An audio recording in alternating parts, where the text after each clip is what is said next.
Episode 120 Aku Bisa Melihat Segalanya. Ini jelas sindiran terselubung, dan sindiran itu adalah film porno. Berasal dari kakak perempuannya, mendengar kata-kata seperti itu saja sudah membuatnya muncul hasrat, dan imajinasinya pun liar. Si Boren terbatuk.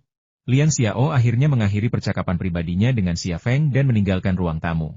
Tang Yuyan memperhatikan Liang Xiao pergi, matanya dipenuhi ketidakpuasan dan kebencian. Ia merasa Liang Xiao sengaja memprovokasinya. Entah kenapa, ia merasa sangat sedih. Ia datang ke sini untuk memverifikasi keaslian dan keakuratan informasi itu, tetapi kini ia lupa. Baiklah, mari kita mulai, kata si Boren. Kau bilang FA berencana membajak pesawat di Jepang dan menyerang pabrik militer Thunder Horse. Benarkah itu? Xia Feng mengangguk. Ya, benar. Dari mana kau mendapatkan informasi ini? Tanya si Boren sambil menatap Xia Feng. Mata Longbing dan Tang Yuyan tertuju pada Xia Feng. Beberapa tokoh dari Angkatan Udara juga menatap Xia Feng, menunggu jawabannya. Semua orang ingin tahu, bahkan Longbing. Xia Feng terdiam sejenak sebelum berkata, ayahku yang memberitahuku. Si Boren tertegun. Ayahmu? Jawaban ini mengejutkan semua orang, tetapi setelah direnungkan, jawabannya masuk akal. Lagi pula, Xia Changhe pernah menjadi anggota Angkatan Udara, jadi bukan tidak mungkin dia mendapatkan informasi seperti itu dari suatu sumber. Ya, ayahku, kata Xia Feng. Dia memberiku informasi ini agar aku bisa mempersiapkannya. Tapi jangan tanya di mana dia, karena aku tidak tahu. Dia mengirimiku email, dengan batas waktu, dan email itu otomatis terformat setelah aku membacanya. Si Boren hendak bertanya tentang bagaimana Xia Changhe bisa memberikan informasi itu kepada Xia Feng, tetapi Xia Feng menghentikannya. Dia tak bisa menahan diri untuk bertukar pandang dengan beberapa tokoh berpangkat tinggi dari Angkatan Udara, hanya untuk mendapati bahwa mereka juga memiliki ekspresi bingung yang sama. Penjelasan Xia Feng logis dan sempurna. Namun, terlepas dari semua logika dan kesempurnaannya, hal itu terasa dibuat-buat. Tang Yuyan bertanya, kapan FA akan melancarkan serangannya? Xia Feng menjawab, aku tidak tahu. Ayahku hanya memberiku sedikit informasi. Tang Yuyan mengerucutkan bibirnya. Apakah kau mengatakan yang sebenarnya? Xia Feng mengangkat bahu. Tentu saja aku mengatakan yang sebenarnya. Apa kau tidak percaya padaku? Dulu aku percaya padamu, tapi sekarang aku sama sekali tidak percaya padamu, kata Tang Yuyan. Kau pembohong. Apa kau belum cukup berbohong padaku? Xia Feng tahu Xia Feng mengungkit masalah lama, jadi ia tidak membantah. Ia jelas salah tentang insiden pembohong itu. Si Boren memelototi Tang Yuyan, menyarankan agar ia tidak membahas masalah cinta dalam situasi seperti ini. Tang Yuyan kemudian mengarahkan kembali pembicaraan. FA berencana menyerangmu dan kelompok Thunder Horse. Apakah ini karena perkataan Fosen tentang kapsul AE? Apakah mereka ingin balas dendam? Longbing terdiam sejenak, lalu menatap Tang Yuyan dengan dingin. Intuisinya mengatakan bahwa kehadiran Tang Yuyan dan si Boren bukan hanya untuk memverifikasi keaslian dan keakuratan informasi tersebut. Mereka juga punya tujuan lain menyelidiki Xia Feng. Kapsul AE, obat ajaib yang dapat memajukan evolusi manusia, sungguh tak tertahankan. Daya tariknya tak hanya bagi individu, tetapi juga bagi bangsa. Keinginan untuk mendapatkannya membara bak gunung berapi. Kenyataannya, penyelidikan terhadap Xia Feng tak pernah berhenti, meskipun dengan tempo yang lebih lambat. Perhatian semua orang kembali tertuju pada Xia Feng, menunggu jawabannya. Selain Longbing yang dipenuhi kekhawatiran, yang lain mengamati reaksi Xia Feng, diam-diam berspekulasi tentang kemungkinan jawabannya. Kali ini, Xia Feng tak berhenti atau berpikir. Setelah pertanyaan Tang Yuyan, ia berkata, apa? Aku sudah berbagi informasi penting denganmu, dan kau malah menyelidikiku? Tang Yuyan menghindari tatapan Xia Feng, takut bertemu dengan tatapan marahnya. Xia Feng, kenapa kau bicara seperti itu? Si Boren tertawa sinis. Kau terlalu curiga, nak. Tujuan kami datang ke sini adalah untuk menyelidiki masalah ini secara menyeluruh. Karena kau tidak mau menjawab pertanyaan ini, maka kami tidak akan bertanya. Xia Feng berkata, aku mengerti, tapi aku tidak menyalahkan siapapun. Kau juga punya tanggung jawab dan perintah. Aku sebenarnya bisa menjawabmu. Setelah jeda, ia berkata, izinkan aku menjawab pertanyaan pertama Yuyan dulu. Aku memang minum obat yang tidak diketahui asalnya, tapi aku tidak tahu apakah itu kapsul AE. Waktu kecil, kesehatanku buruk dan aku banyak minum obat, jadi mungkin saja aku minum kapsul amoksisilin, kapsul flu, atau semacamnya. Sudah bertahun-tahun berlalu, aku tidak bisa memberimu jawaban yang pasti. Suara Tang Yuyan sangat pelan, aku tidak bertanya padamu. Xia Feng melanjutkan, sekarang aku akan menjawab pertanyaan kedua. Organisasi FA telah menjadi anjing pemburu Amerika Serikat. Mereka sekarang bekerja untuk Amerika Serikat. Amerika tidak ingin grup kuda petir meneliti dan memproduksi senjata untuk negara kita lagi. Itulah sebabnya mereka ingin melancarkan serangan teroris. Si Boren langsung terkejut. Organisasi FA bekerja untuk pemerintah AS? Apakah ini yang dikatakan ayahmu? Xia Feng mengangguk. Meskipun ayah tidak ada di sini, dia masih bisa bertindak sebagai kambing hitam. Si Boren dengan marah membanting meja kopi. Terlalu berlebihan. Kita harus memperingatkan Amerika Serikat. Seorang tokoh dari Angkatan Udara berkata dengan marah, mereka seharusnya tahu betul bahwa ini adalah tindakan perang. Apakah mereka pikir kita masih dalam masa kemiskinan pendirian Republik Rakyat Tiongkok? Mereka bisa menindas kita kapanpun mereka mau? Jepang? Apakah Jepang juga terlibat? Tak perlu dikatakan lagi, aliansi AS-Jepang, di Asia, negara yang paling enggan melihat kita menjadi kuat adalah Jepang. Beberapa personel Angkatan Udara membahas hal ini, masing-masing tampak geram. Tugas seorang prajurit adalah membela negaranya. Sekarang, sebuah organisasi teroris, di bawah arahan AS, sedang merencanakan serangan terhadap target vital Tiongkok. Saraf mereka jauh lebih sensitif daripada orang kebanyakan, dan reaksi mereka akan semakin kuat. Si Boren menatap Xia Feng. Bagaimana menurutmu? Beberapa personel Angkatan Udara juga menatap Xia Feng. Xia Feng berkata, negosiasi sia-sia. Grup Thunder Horse memengaruhi kepentingan strategis AS. Jika grup Thunder Horse bermarkas di negara lain, bukan Tiongkok, mungkin B-52 dan B-2A sudah lama tiba.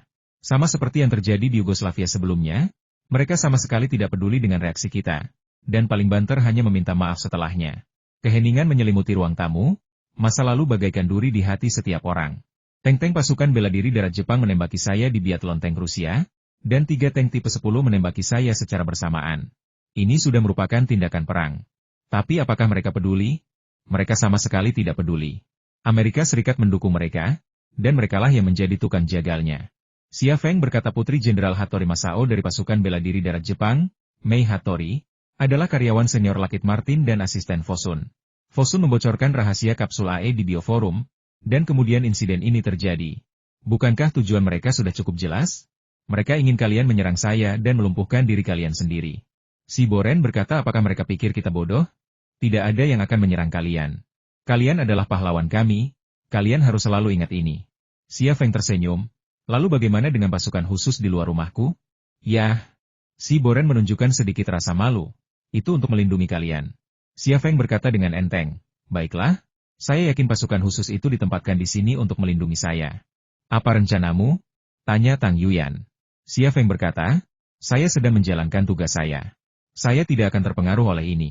Thunder Horse Group akan segera meluncurkan proyek drone-nya, dan waktu saya sangat berharga. Saya tidak punya waktu untuk berurusan dengan FA. Namun, beberapa personel Angkatan Udara berseri-seri, antusias mendengar kata-kata Xia Feng. Tuan Xia, apakah Anda serius? Kata seorang perwira Angkatan Udara dengan bersemangat.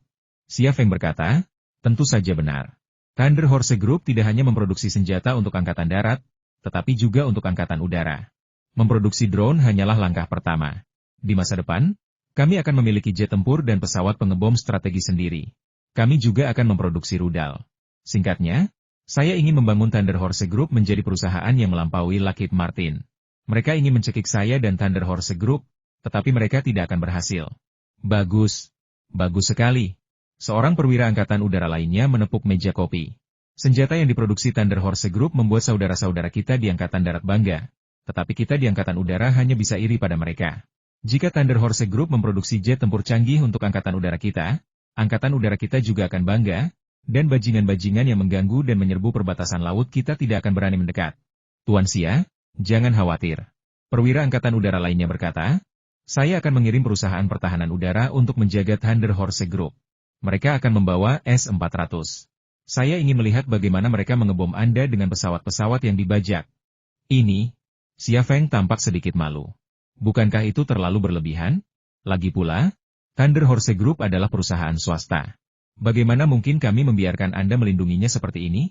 Rudal pertahanan udara S-400, yang diimpor dari Rusia, tidak hanya memiliki kemampuan pertahanan udara jarak jauh tetapi juga kemampuan pertahanan udara area. Waktu reaksinya antara 2 dan 5 detik.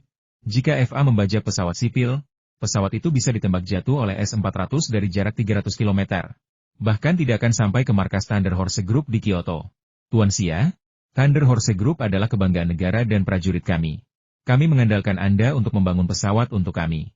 Bagaimana mungkin kami hanya berdiam diri melihat Anda mendapat masalah? Jangan bicara lagi. Ini kesepakatan. Satu perusahaan anti pesawat, satu sistem S-400.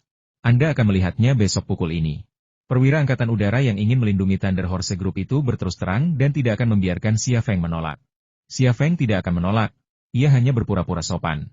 Menghadapi ancaman seperti itu, dan tanpa rudal pertahanan udara, ia tentu berharap militer akan turun tangan untuk melindungi Thunder Horse Group. Si Boren berkata, meskipun militer akan melindungi grup kuda petir, cara terbaik untuk menangani situasi ini adalah dengan menghancurkan tindakan FA sejak awal. Jika FA membajak sebuah pesawat, kemungkinan besar mereka tidak akan membajak pesawat Jepang. Kemungkinan besar mereka akan membajak salah satu maskapai penerbangan Tiongkok kita. Aku akan menyuruh agen kita naik ke pesawat, menyamar sebagai pramugari. Begitu Eva bergerak, kita bisa menghabisi mereka. Bosi, kau benar. Jika kita bertindak bersama, rencana musuh akan digagalkan, kata seorang perwira angkatan udara. Si Boren melirik Longbing. Longbing, misi ini terserah padamu. Apa kau setuju? Longbing tertegun sejenak. Longbing, Tang Yuyan berkata, Bosi bertanya padamu. Apa kau punya pertanyaan? Aku. Longbing ragu-ragu. Ini pertama kalinya dalam karirnya sebagai agen dia ragu-ragu.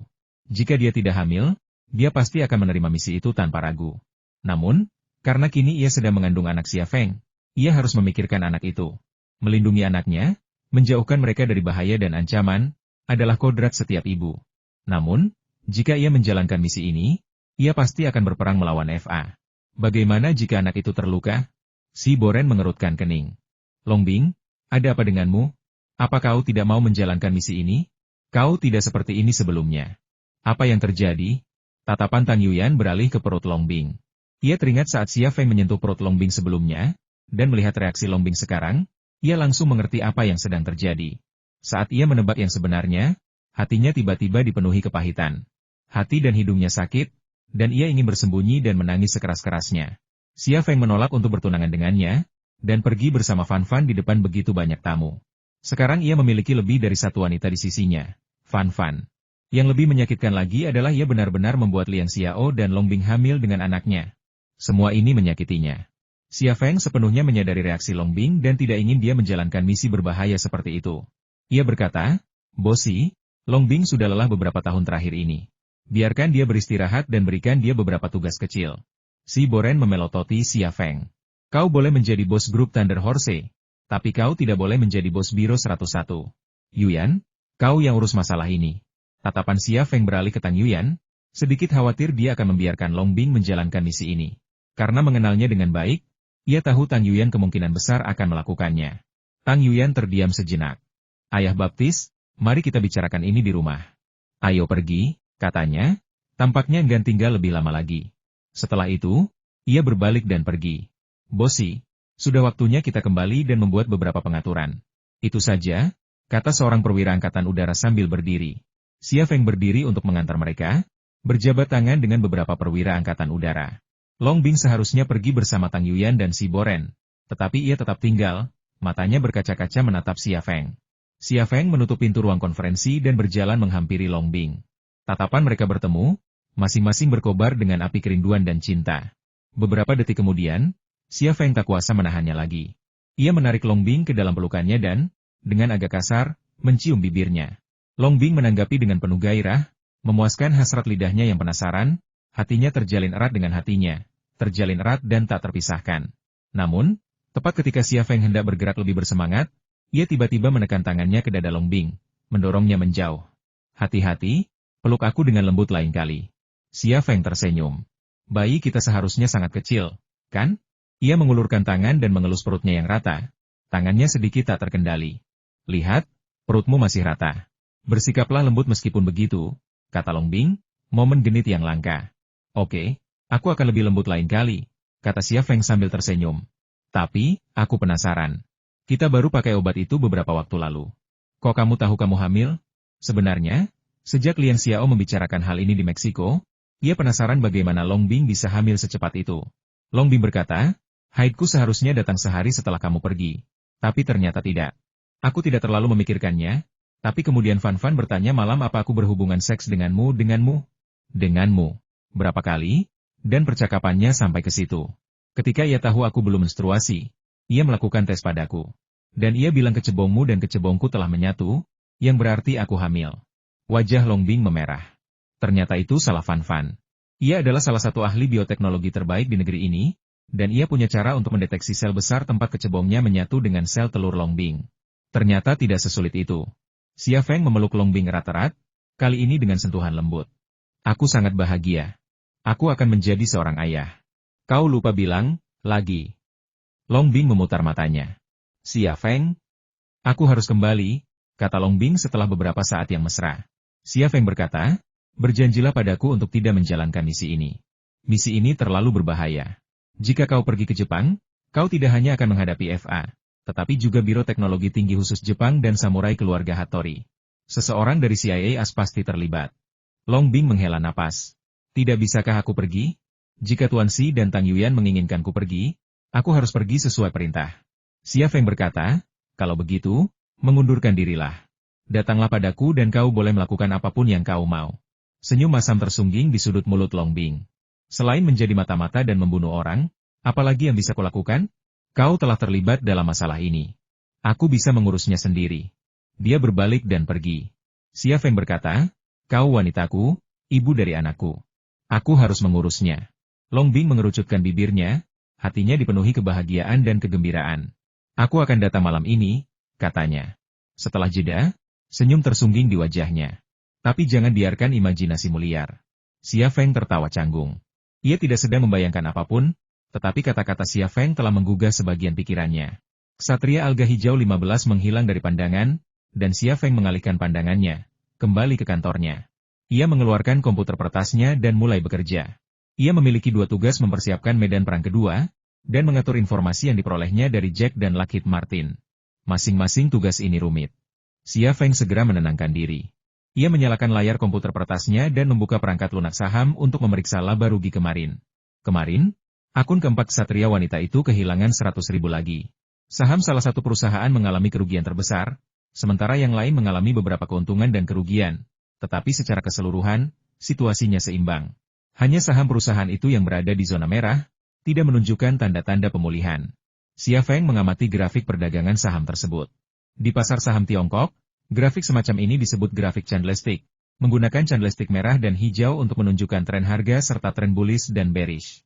Di AS, grafik semacam ini disebut grafik garis Amerika, menggunakan perubahan garis untuk menunjukkan harga perdagangan serta tren bullish dan bearish.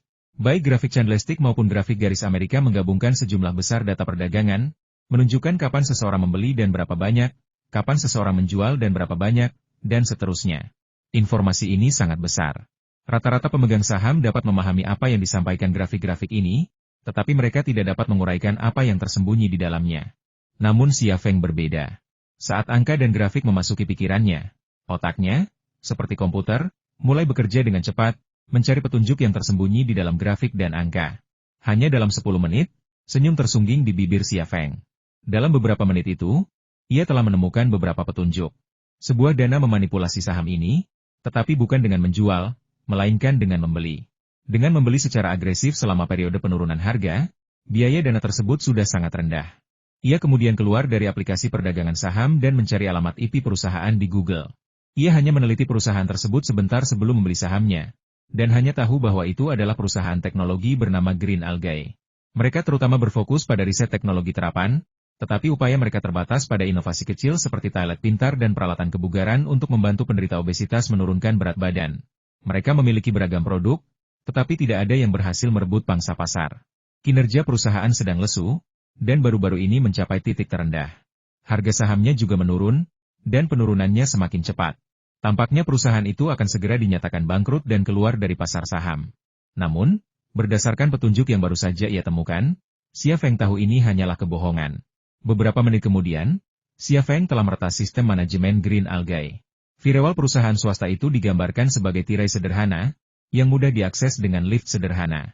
Begitu masuk, ia seperti pencuri yang membobol rumah, mengobrak-abrik laci dan lemari, mencari barang-barang berharga. Pintu kantor terbuka, dan Lian Xiao masuk, diikuti Fan Fan. Mengingat hubungan mereka dengan Xia Feng, mereka tidak perlu mengetuk untuk masuk ke kantornya. Bahkan, ketika Xia Feng menggunakan kamar mandi di rumah, mereka terkadang menyelinap masuk untuk memeras pasta gigi atau memoles lipstik mereka di depan cermin. Mengapa mereka perlu mengetuk untuk masuk ke kantornya? Xia Feng mendongak, senyum merekah di wajahnya. Kau di sini. Sapaan sederhana, namun penuh kehangatan. Fan Fan mendekat, raut wajah tidak senang. Kudengar Xiao bilang kau benar-benar gelisah. Kau sudah menjadi ayah dari beberapa anak, dan kau masih mengambil risiko seperti itu. Katakan padaku, mengapa kau pergi ke Meksiko? Mengapa kau membiarkan Liu Zhengnan menyamar sebagai dirimu? Liang Xiao juga menatap Xia Feng. Ia benar-benar ingin tahu jawabannya. Xia Feng tidak bisa menjelaskan apa yang terjadi di Amerika Serikat dan Meksiko kepada siapapun. Fan Fan dan Liang Xiao jelas datang ke sini untuk mencari tahu. Ini bukan hanya karena penasaran, tetapi juga karena khawatir padanya. Bisakah ia mengabaikan kekhawatiran wanitanya sendiri, ibu dari anak-anaknya? Xia Feng mengulurkan tangan dan meraih salah satu tangan lembut Fan Fan, menariknya ke dalam pelukannya. Ia kemudian menempelkan wajahnya ke perut Fan Fan yang lembut. Setelah berpura-pura mendengarkan gerakan anak itu, ia tersenyum dan berkata, baru saja, putri kita memanggilku ayah. Lucu sekali. Fan Fan menyodok dahi Xia Feng dengan jarinya. Bagaimana kau tahu aku hamil anak perempuan? Dan bagaimana mungkin anak sekecil itu memanggilmu ayah? Jangan mengalihkan pembicaraan, jawab pertanyaanku. Xia Feng melambaikan tangan ke arah Liang Xiao. Xiao, kemarilah. Aku ingin menyapa putra kita. Liang Xiao memutar bola matanya ke arah Xia Feng. Sungguh tak tahu malu. Ini kantor. Kalau ada yang melihat kita, mereka akan meledakkan gedungnya. Kemarilah, kata Xia Feng sambil tersenyum lembut. Aku tidak mau. Bahkan saat berbicara, Liang Xiao tak kuasa menahan diri. Ia berjalan mendekat dan duduk di samping Xia Feng dan Fan Fan. Xia Feng merentangkan kakinya, melingkarkan lengannya di pinggang ramping Liang Xiao, dan menariknya ke dalam pelukannya, lalu duduk di pangkuannya yang lain. Fan Fan di sebelah kiri, Xiao di sebelah kanan. Jika Jiang Rui dan Long Bing ada di sini, Long Bing akan berada di depan dan Rui di belakang, persis seperti pepatah Feng Shui yang keren itu. 4 wanita hamil pasti akan menciptakan situasi yang makmur dan menguntungkan bagi sang suami. Xia Feng menempelkan wajahnya ke perut Liang Xiao, berpura-pura mendengarkan, dan berkata dengan serius, "Oh, putra kita sedang berlatih Wing Chun." Liang Xiao mengulurkan tangan dan mencubit pinggang Xia Feng. Apa-apaan ini? Baru sebentar, dan aku bahkan tidak merasakan gerakan apapun. Omong kosong apa yang kau bicarakan? Lagi pula, belum tentu itu anak laki-laki. Xia Feng berkata, kalau kukatakan itu benar, iya benar. Aku sudah memikirkannya. Fan Fan, lahirkan seorang putri, dan kita akan melatihnya menjadi ilmuwan. Xiao, lahirkan seorang putra, dan kau dan ayah mertuamu akan mengajarinya Wing Chun. Dia akan menjadi ahli bela diri dan menyebarkan seni bela diri seperti Bruce Lee. Bagaimana menurutmu tentang rencanaku? Kedua wanita itu saling berpandangan, tangan mereka secara bersamaan meraih pinggang pria mereka dan mencubitnya dengan keras. Ah, teriak Xia Feng. Apa yang kau lakukan? Fan Fan panik, takut ada yang mendengar ia dan Liang Xiao bermesraan di pangkuan Xia Feng. Saat itu, penghinaan adalah hal kecil, hukuman adalah hal yang lebih besar. Reaksi Liang Xiao sangat berbeda dengan Fan Fan.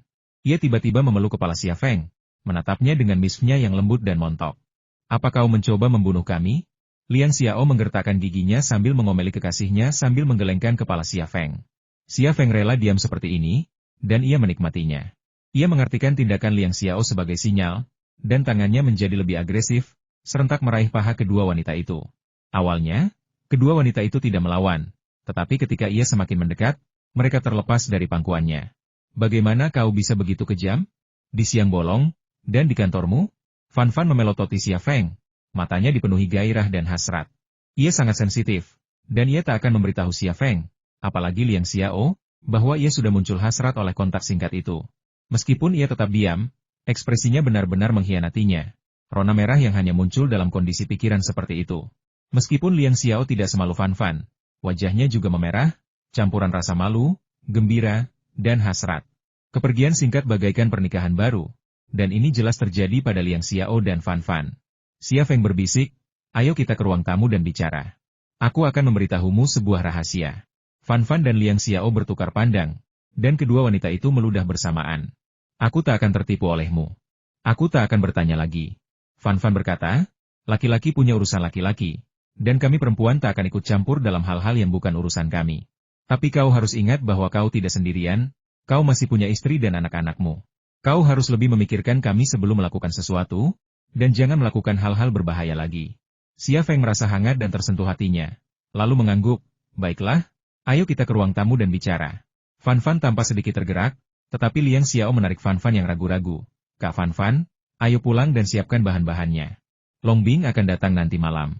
Aku akan bertanya pada Rui apakah dia mau ikut. Kalau dia datang, keluarga kita bisa berkumpul lagi. Baiklah, ayo kita pulang dan abaikan dia, kata Fan Fan.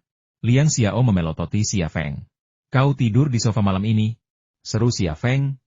Setelah Liang Xiao dan Fan Fan pergi, Xia Feng melanjutkan pekerjaannya.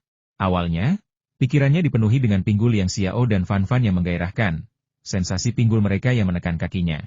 Ia tak bisa menahan diri untuk tidak memikirkannya. Beberapa menit kemudian, ia kembali ke mode pencuri, menggeledah rumah Green Algae. Kali ini, ia akhirnya mengungkap rahasia Green Algae. Proyek itu bernama Jai Garrick, yang menarik perhatian Xia Feng dalam bentuk berkas terenkripsi. Namun, bagi Xia Feng, tingkat enkripsinya semudah memecahkan soal matematika. Setelah mendekripsi berkas Jai Garrick, Xia Feng menemukan bahwa itu adalah proyek penelitian yang berfokus pada baterai ponsel. Jai Garrick sebenarnya adalah The Flash dari Marvel, pahlawan superfiksi dengan kekuatan dan kecepatan kilat. Green Algae menamai proyek itu dengan namanya, dan karena menargetkan pasar ponsel, sifat proyek tersebut langsung jelas. Pengisian daya 2 menit, waktu bicara 8 jam, baterainya sangat tipis, tetapi dayanya 2500 mAh.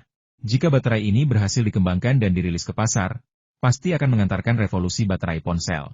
Dengan proyek yang begitu menjanjikan, saham Green Algae sedang anjlok. Mungkinkah ada yang mencoba membeli dalam jumlah besar sebelum proyek diumumkan? Xia Feng mencibir. Ia menyalin semua dokumen Green Algae, bahkan alamat email beberapa anggota kunci dewan direksinya. Setelah menyelesaikan tugas ini, ia melanjutkan ke tugas keduanya mengorganisasikan informasi yang diperolehnya dari Jack dan Lockheed Martin. Pasar saham emas baru akan dibuka malam ini, dan ia telah melakukan semua persiapan yang diperlukan. Ini adalah pertemuan pribadi pertamanya, dan ia tidak akan memberi lawannya kesempatan apapun. Xia Feng menghabiskan hampir seharian mengorganisasikan informasi yang diperolehnya dari Jack dan Lockheed Martin. Meskipun telah menghabiskan banyak waktu, ia hanya berhasil mengumpulkan 1% informasi. Ini sudah merupakan tingkat yang luar biasa. Orang biasa bahkan tidak akan mampu mencapai 1/1000 atau bahkan 1/10.000 informasi. Sayangnya, tidak ada printer di dunia yang dapat mencetak gelombang otak. Jika ada, akan jauh lebih mudah. Ini tidak akan berhasil. Terlalu lambat. Aku harus menyelesaikannya, hanya mengambil yang penting dan membuang sisanya, pikir Xia Feng dalam hati. Niat awalnya adalah memilah semuanya dan menyerahkannya kepada tim peneliti dan teknisi Thunder Horse Group untuk dipelajari dan diteliti. Tetapi setelah seharian penuh, ia mengurungkan niat itu. Mungkin butuh waktu berbulan-bulan baginya untuk memilah semua yang tersimpan di kepalanya. Dan karyawan Thunder Horse Group harus menghabiskan waktu lebih lama lagi untuk mempelajari dan menguasainya. Ia tidak punya waktu untuk menunggu. Mungkin saya harus turun tangan sendiri dan mengembangkan drone untuk Thunder Horse Group. Saya akan mengembangkannya, dan mereka tinggal menirunya. Dalam prosesnya, mereka akan mempelajari pengetahuan dan teknik yang relevan. Xia Feng merenungkan ide ini. Yang dibutuhkan Thunder Horse Group saat ini bukanlah tim elit, melainkan seorang pahlawan yang mampu mengubah zaman. Mungkin kata kunci pahlawan, buat sendiri, dan drone memicu sesuatu. Didorong oleh gagasan untuk mengembangkan drone sendiri, pikirannya tiba-tiba beralih ke mode baru. Mode yang belum pernah ada sebelumnya. Predator, Global Hawk, F-35, dan pesawat lain yang pernah dilihatnya di Lockheed Martin, beserta lini produksi dan cetak biru yang pernah dilihatnya di komputer Jack, membanjirinya bagai air pasang.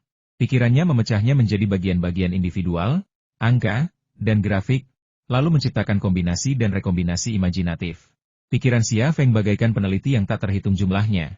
Masing-masing merupakan perpaduan ilmuwan dan insinyur, yang tidak hanya memiliki segudang pengetahuan teoretis tetapi juga keterampilan praktis yang luar biasa. Mereka menghitung segalanya, menyimpulkan segalanya, menyusun sebuah drone yang belum pernah ada sebelumnya. Sungguh ajaib dan luar biasa, tak terbayangkan. Xia Feng hanya berpikir, tanpa sengaja mengendalikan tindakan otaknya. Semuanya terjadi begitu saja. Rasanya otaknya telah berkembang kembali. Ding-ling-ling, ding-ling-ling, dering ponselnya yang tiba-tiba membuyarkan lamunan Xia Feng, tetapi senyum gembira tersungging di wajahnya. Hanya dari percobaan singkat ini, ia yakin telah menemukan cara lain untuk memanfaatkan otak supernya. Ia tak perlu lagi secara sengaja mengarahkan otaknya untuk melakukan apapun. Ia hanya perlu mengisinya dengan informasi dan membiarkannya berfungsi bebas sesuai dengan yang telah diprogramnya. Kemudian, otaknya akan menyelesaikan tugas yang diinginkannya dengan kecepatan dan efisiensi yang lebih tinggi. Setelah menemukan cara baru untuk memanfaatkan otak supernya ini, ia yakin tak lama lagi Thunder Horse Group akan memiliki drone dan bahkan jet tempur sendiri. Peneliti dan insinyur ilmiah yang tak terhitung jumlahnya, sama-sama terampil dan efisien, betapa dahsyatnya kekuatan gabungan mereka? Xia Feng sendiri tidak tahu, apalagi jawaban atas pertanyaan ini. Namun, ia tahu bahwa yang disebut peneliti ilmiah itu sebenarnya adalah sel-sel otaknya. Dan ini memperkuat keyakinannya bahwa otaknya bahkan lebih hebat dari sebelumnya. Ding ling ling, ding ling ling, dering itu akhirnya membangunkan Xia Feng. Tetapi tepat ketika ia hendak mengeluarkan ponselnya berhenti berdering. Tiba-tiba, suara Liang Xiao terdengar dari lantai bawah, "Xia tua, waktunya makan malam." Xia Feng meninggalkan kantor dan berdiri di dekat pagar pembatas, melirik ke bawah untuk melihat Liang Xiao. Cahaya musim dingin datang lebih awal, dan di bawah lampu jalan, sosok Liang Xiao ramping namun menggairahkan, setelan dan celana hitamnya menciptakan siluet sensual dan memikat.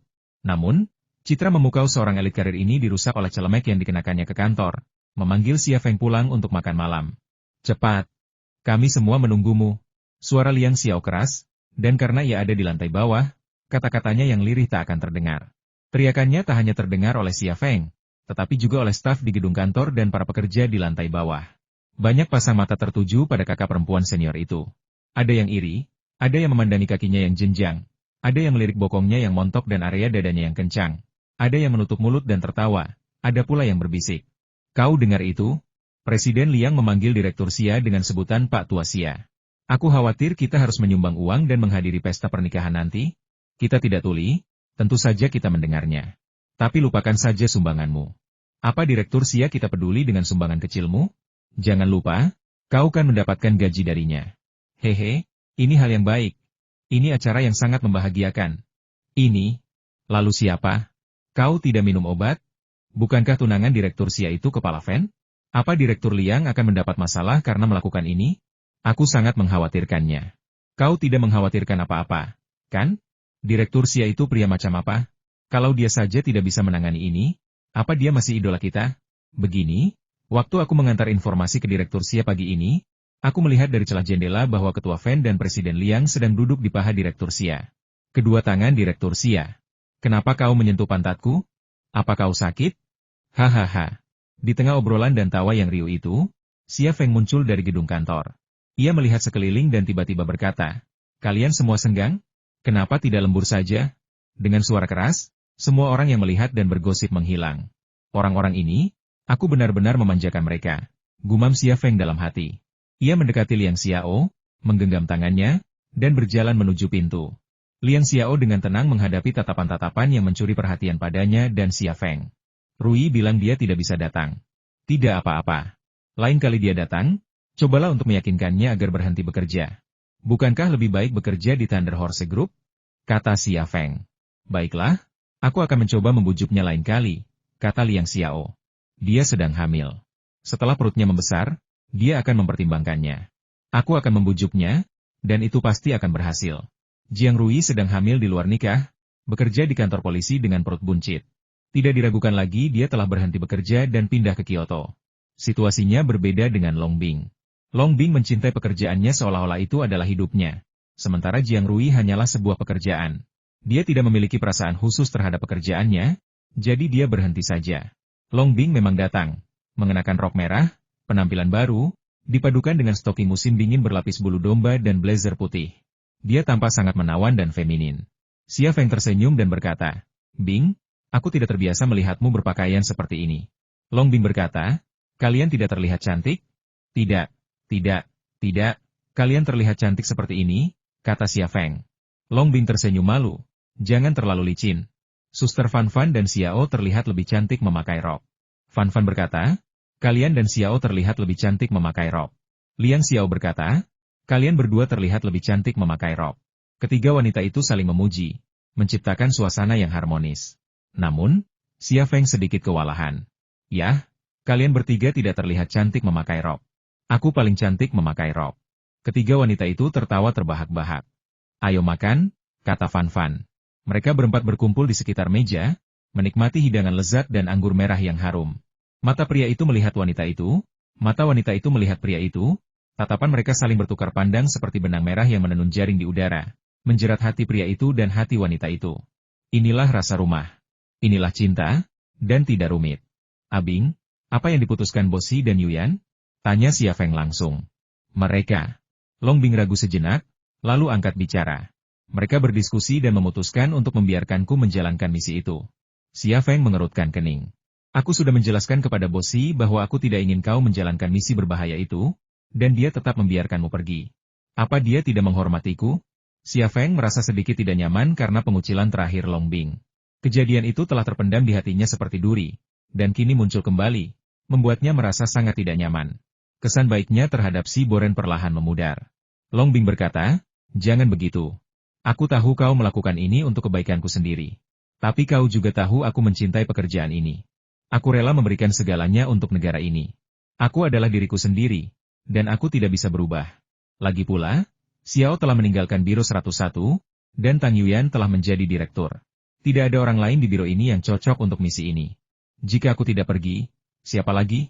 Xia Feng berkata, "Bukankah kita masih punya Tang Bochuan? Dia juga kepala seksi di Biro 101. Apakah orang-orang dari klan Tang lebih lemah?" Long Bing terdiam. Dia tidak ingin berdebat dengan Lei, tetapi dia tahu Xia Feng benar. Biro 101 sangat besar, dan dia bukan satu-satunya orang yang cakap. Tang Bochuan sangat cocok, dan bahkan jika Tang Bochuan tidak terpilih, masih ada orang-orang seperti Emma Bochuan, Yo Bochuan, dan Li Bochuan yang dapat menjalankan misi ini. "Oh, suamiku, berhenti bicara. Kau benar-benar membuat Ah Bing kesal," kata Liang Xiao sambil tersenyum. "Ayo minum, ayo kita minum sekeluarga." Fan Fan mencoba mengalihkan pembicaraan. Keluarga beranggotakan 4 orang itu berdenting gelas dan minum 1 gelas. Sambil menuangkan minuman untuk Xia Feng, Liang Xiao mendekat ke telinganya dan berbisik, "Kau tahu sifatnya. Kau tidak bisa membujuknya, tapi kau bisa meminta tim zodiak diam-diam melindunginya." Xia Feng, saking khawatirnya sampai lupa bahwa tim zodiak sedang tidak aktif, dan misi Long Bing akan menjadi kesempatan bagus bagi mereka untuk bersantai. Tsukino Anko adalah orang Jepang dan akrab dengan lingkungan setempat.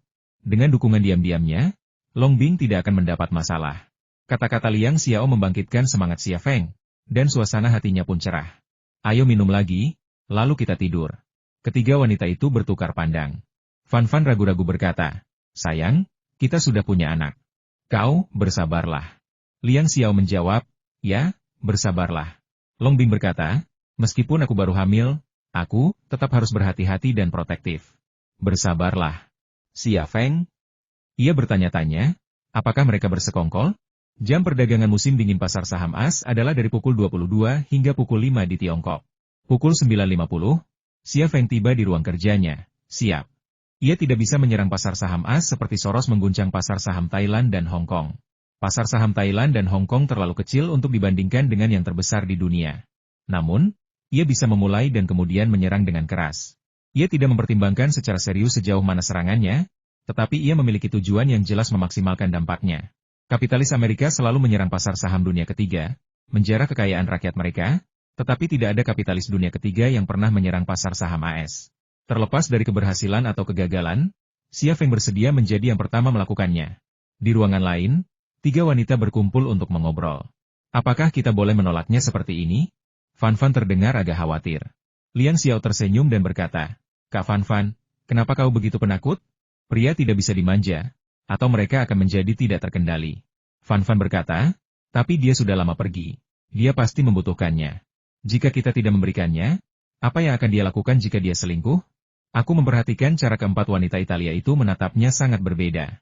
Liang Xiao tahu identitas keempat wanita itu, tetapi ia ragu apakah harus memberitahu Long Bing dan Fan Fan. Ia melirik Long Bing dan mendapati Long Bing sedang memandang keluar jendela. Ada tembok di arah itu, dan di belakangnya ada sebuah gereja yang sedang dibangun. "Kak Bing, apa yang kau pikirkan?" tanya Liang Xiao. Long Bing akhirnya mengalihkan pandangannya dari gereja dan berkata, "Tidak ada." Liang Xiao berkata, "Kapan kau akan pergi?" "Besok," kata Long Bing. "Tidak bisakah kau tidak pergi saja?" tanya Liang Xiao. "Pikirkan anak yang kau kandung, dan pikirkan Xia Feng." Long Bing tersenyum, tatapannya penuh tekad. "Aku prajurit negara ini. Jika negara ini membutuhkanku, aku akan pergi. Tak perlu dibujuk, aku tahu apa yang kulakukan." Liang Xiao ragu sejenak, lalu berkata, "Baiklah, biarkan tim zodiak kami membantumu diam-diam." Long Bing menatap Liang Xiao dengan tatapan aneh. Fan Fan juga terkejut. "Kita punya tim zodiak di keluarga kita?" "Aku salah satunya." "Aku babi," kata Liang Xiao. "Tim ini didirikan oleh ayah mertua kami. Ada beberapa pertempuran di mana, jika tim zodiak tidak turun tangan, suami kami pasti sudah lama meninggal." Liang Xiao sebenarnya tidak ingin mengungkapkan rahasia ini sendiri. Xia Feng telah memintanya untuk memberitahu Fan Fan dan Long Bing setelah makan malam.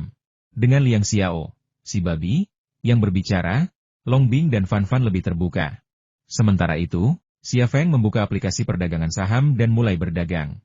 Ia menjual ketiga saham di akun keempat ksatria wanita itu, mencairkan dana, dan menunggu waktu yang tepat untuk menjual. Saham Green Algae anjlok begitu pasar dibuka, dan penurunannya sangat drastis. Visi Xia Feng menangkap setiap transaksi. Angka-angka berpacu di benaknya saat ia mengatur dan menghitungnya. 10 menit kemudian, ia dengan tegas menempatkan order beli sebesar 5 juta dengan harga rendah. Tawaran pihak lain langsung diterima, dan dalam hitungan detik, ia telah mengambil alih seluruh posisi tersebut. Transaksi senilai 5 juta bukanlah jumlah yang kecil, yang membuat harga saham melonjak. Beberapa investor yang sebelumnya menjual menunggu dan mengamati. Perusahaan reksadana yang telah menekan harga saham dengan cepat menempatkan order beli besar lainnya, yang semakin menekan harga. Kali ini, Xia Feng tidak membeli, karena takut keserakahan akan menyadarkannya. Ia berpindah akun, diam-diam membangun posisi di akun lain, dan secara bertahap membeli. Dengan setiap pembelian, ia menghitung harga terendah, dengan cermat menentukan waktu, tidak hanya tren harga tetapi juga waktunya. Bahkan, dalam benaknya, ia tahu persis berapa banyak saham Green Algae yang dijual, berapa banyak yang dibeli, kapan orang-orang itu menjual, kapan mereka membeli, apakah mereka menjual atau berpura-pura, apakah mereka membeli atau berpura-pura, kapan harga akan turun, seberapa besar penurunannya, berapa banyak yang harus dibeli untuk membangun posisi, dan sebagainya. Ia tahu segalanya dengan jelas, seolah-olah ia memiliki pemahaman yang jelas tentang hal itu. Jika situasi saat ini dapat diibaratkan seperti permainan judi, maka di antara para pemain di meja judi, hanya ia yang dapat melihat kartu lawan. 1 jam kemudian, 4 akun, dengan total hampir 40 juta, telah berinvestasi di saham Green Algae. Pembelian senilai 40 juta ini akhirnya mendorong harga saham naik 3%. Dia selalu membeli di harga terendah. Jika dia menjual sahamnya sekarang, dia bisa mendapat untung 5%, hampir 2 juta. Ini jelas bukan untuk kepentingan terbaik perusahaan dana Amerika yang mengoperasikan saham Green Algae, sehingga mereka menghentikan sementara operasinya. Xia Feng keluar dari perangkat lunak perdagangan saham dan memulai operasi lain. Dia dengan cepat menemukan alamat IP Centennial Fund dan, hanya dalam beberapa menit, mengakses sistem pengawasan mereka. 12 orang berkumpul di ruang konferensi. Seorang pria tua botak mengerutkan kening. Apakah ada yang membocorkan informasi? Bagaimana mungkin seseorang membeli 40 juta? Katakan padaku, apa yang terjadi? Tuan Kanner, kerahasiaan kami sangat baik, tidak mungkin informasinya bocor. Mungkin ada yang optimis dan membeli saham sebanyak itu. Saya sudah memeriksa, dan mereka punya 4 akun, klien Taurus Securities, tapi tidak jelas apakah mereka berempat atau hanya 1 orang, kata seorang pria kulit putih. Nada suaranya menunjukkan bahwa ia adalah operator saham tersebut. Kita harus menyingkirkannya. Dia memegang saham Green Algae senilai 40 juta. Setelah proyek ini go public, harga sahamnya akan naik 5 kali lipat, bahkan 10 kali lipat di masa mendatang. Kita tidak bisa membiarkannya memanfaatkan ini, kata pria tua botak yang dikenal sebagai Kanner. Tuan Kanner, apakah Anda bermaksud terus menjual? Jual, terus jual. Kita masih punya saham Green Algae senilai 200 juta. Berapa banyak yang ingin kita jual? Tanya pedagang itu. Kanner terdiam sejenak, lalu berkata tegas, 100 juta. Kemudian, beberapa orang di ruang konferensi mulai membahas detail penjualan tersebut. Saat rapat mereka berakhir, Xia Feng tak kuasa menahan tawa. 10 menit kemudian, tambahan 100 juta muncul di 4 rekening Taurus Securities. Sekitar waktu itulah Centennial Fund Company mulai gencar menekan saham Green Algae. Aksi jual mereka sangat lihai, dimulai dengan kenaikan kecil dan bertahap, menguji motif Xia Feng. Xia Feng ikut berjualan, juga dalam jumlah kecil. Untuk mengujinya, ia memberi isyarat bahwa ia khawatir dengan penurunan harga saham yang terus berlanjut dan siap melikuidasi sahamnya. Benar saja, ketika ia menjual saham senilai 10 juta, pihak lain tiba-tiba mengajukan beberapa order jual besar-besaran, mencoba menyingkirkannya dalam sekali tebas. Dan tepat saat itu, Xia Feng melahap order jual besar-besaran dari Centennial Fund. Saham senilai 100 juta dolar, dilahap sekaligus, 4 kali berturut-turut, tanpa menyisakan sedikit pun.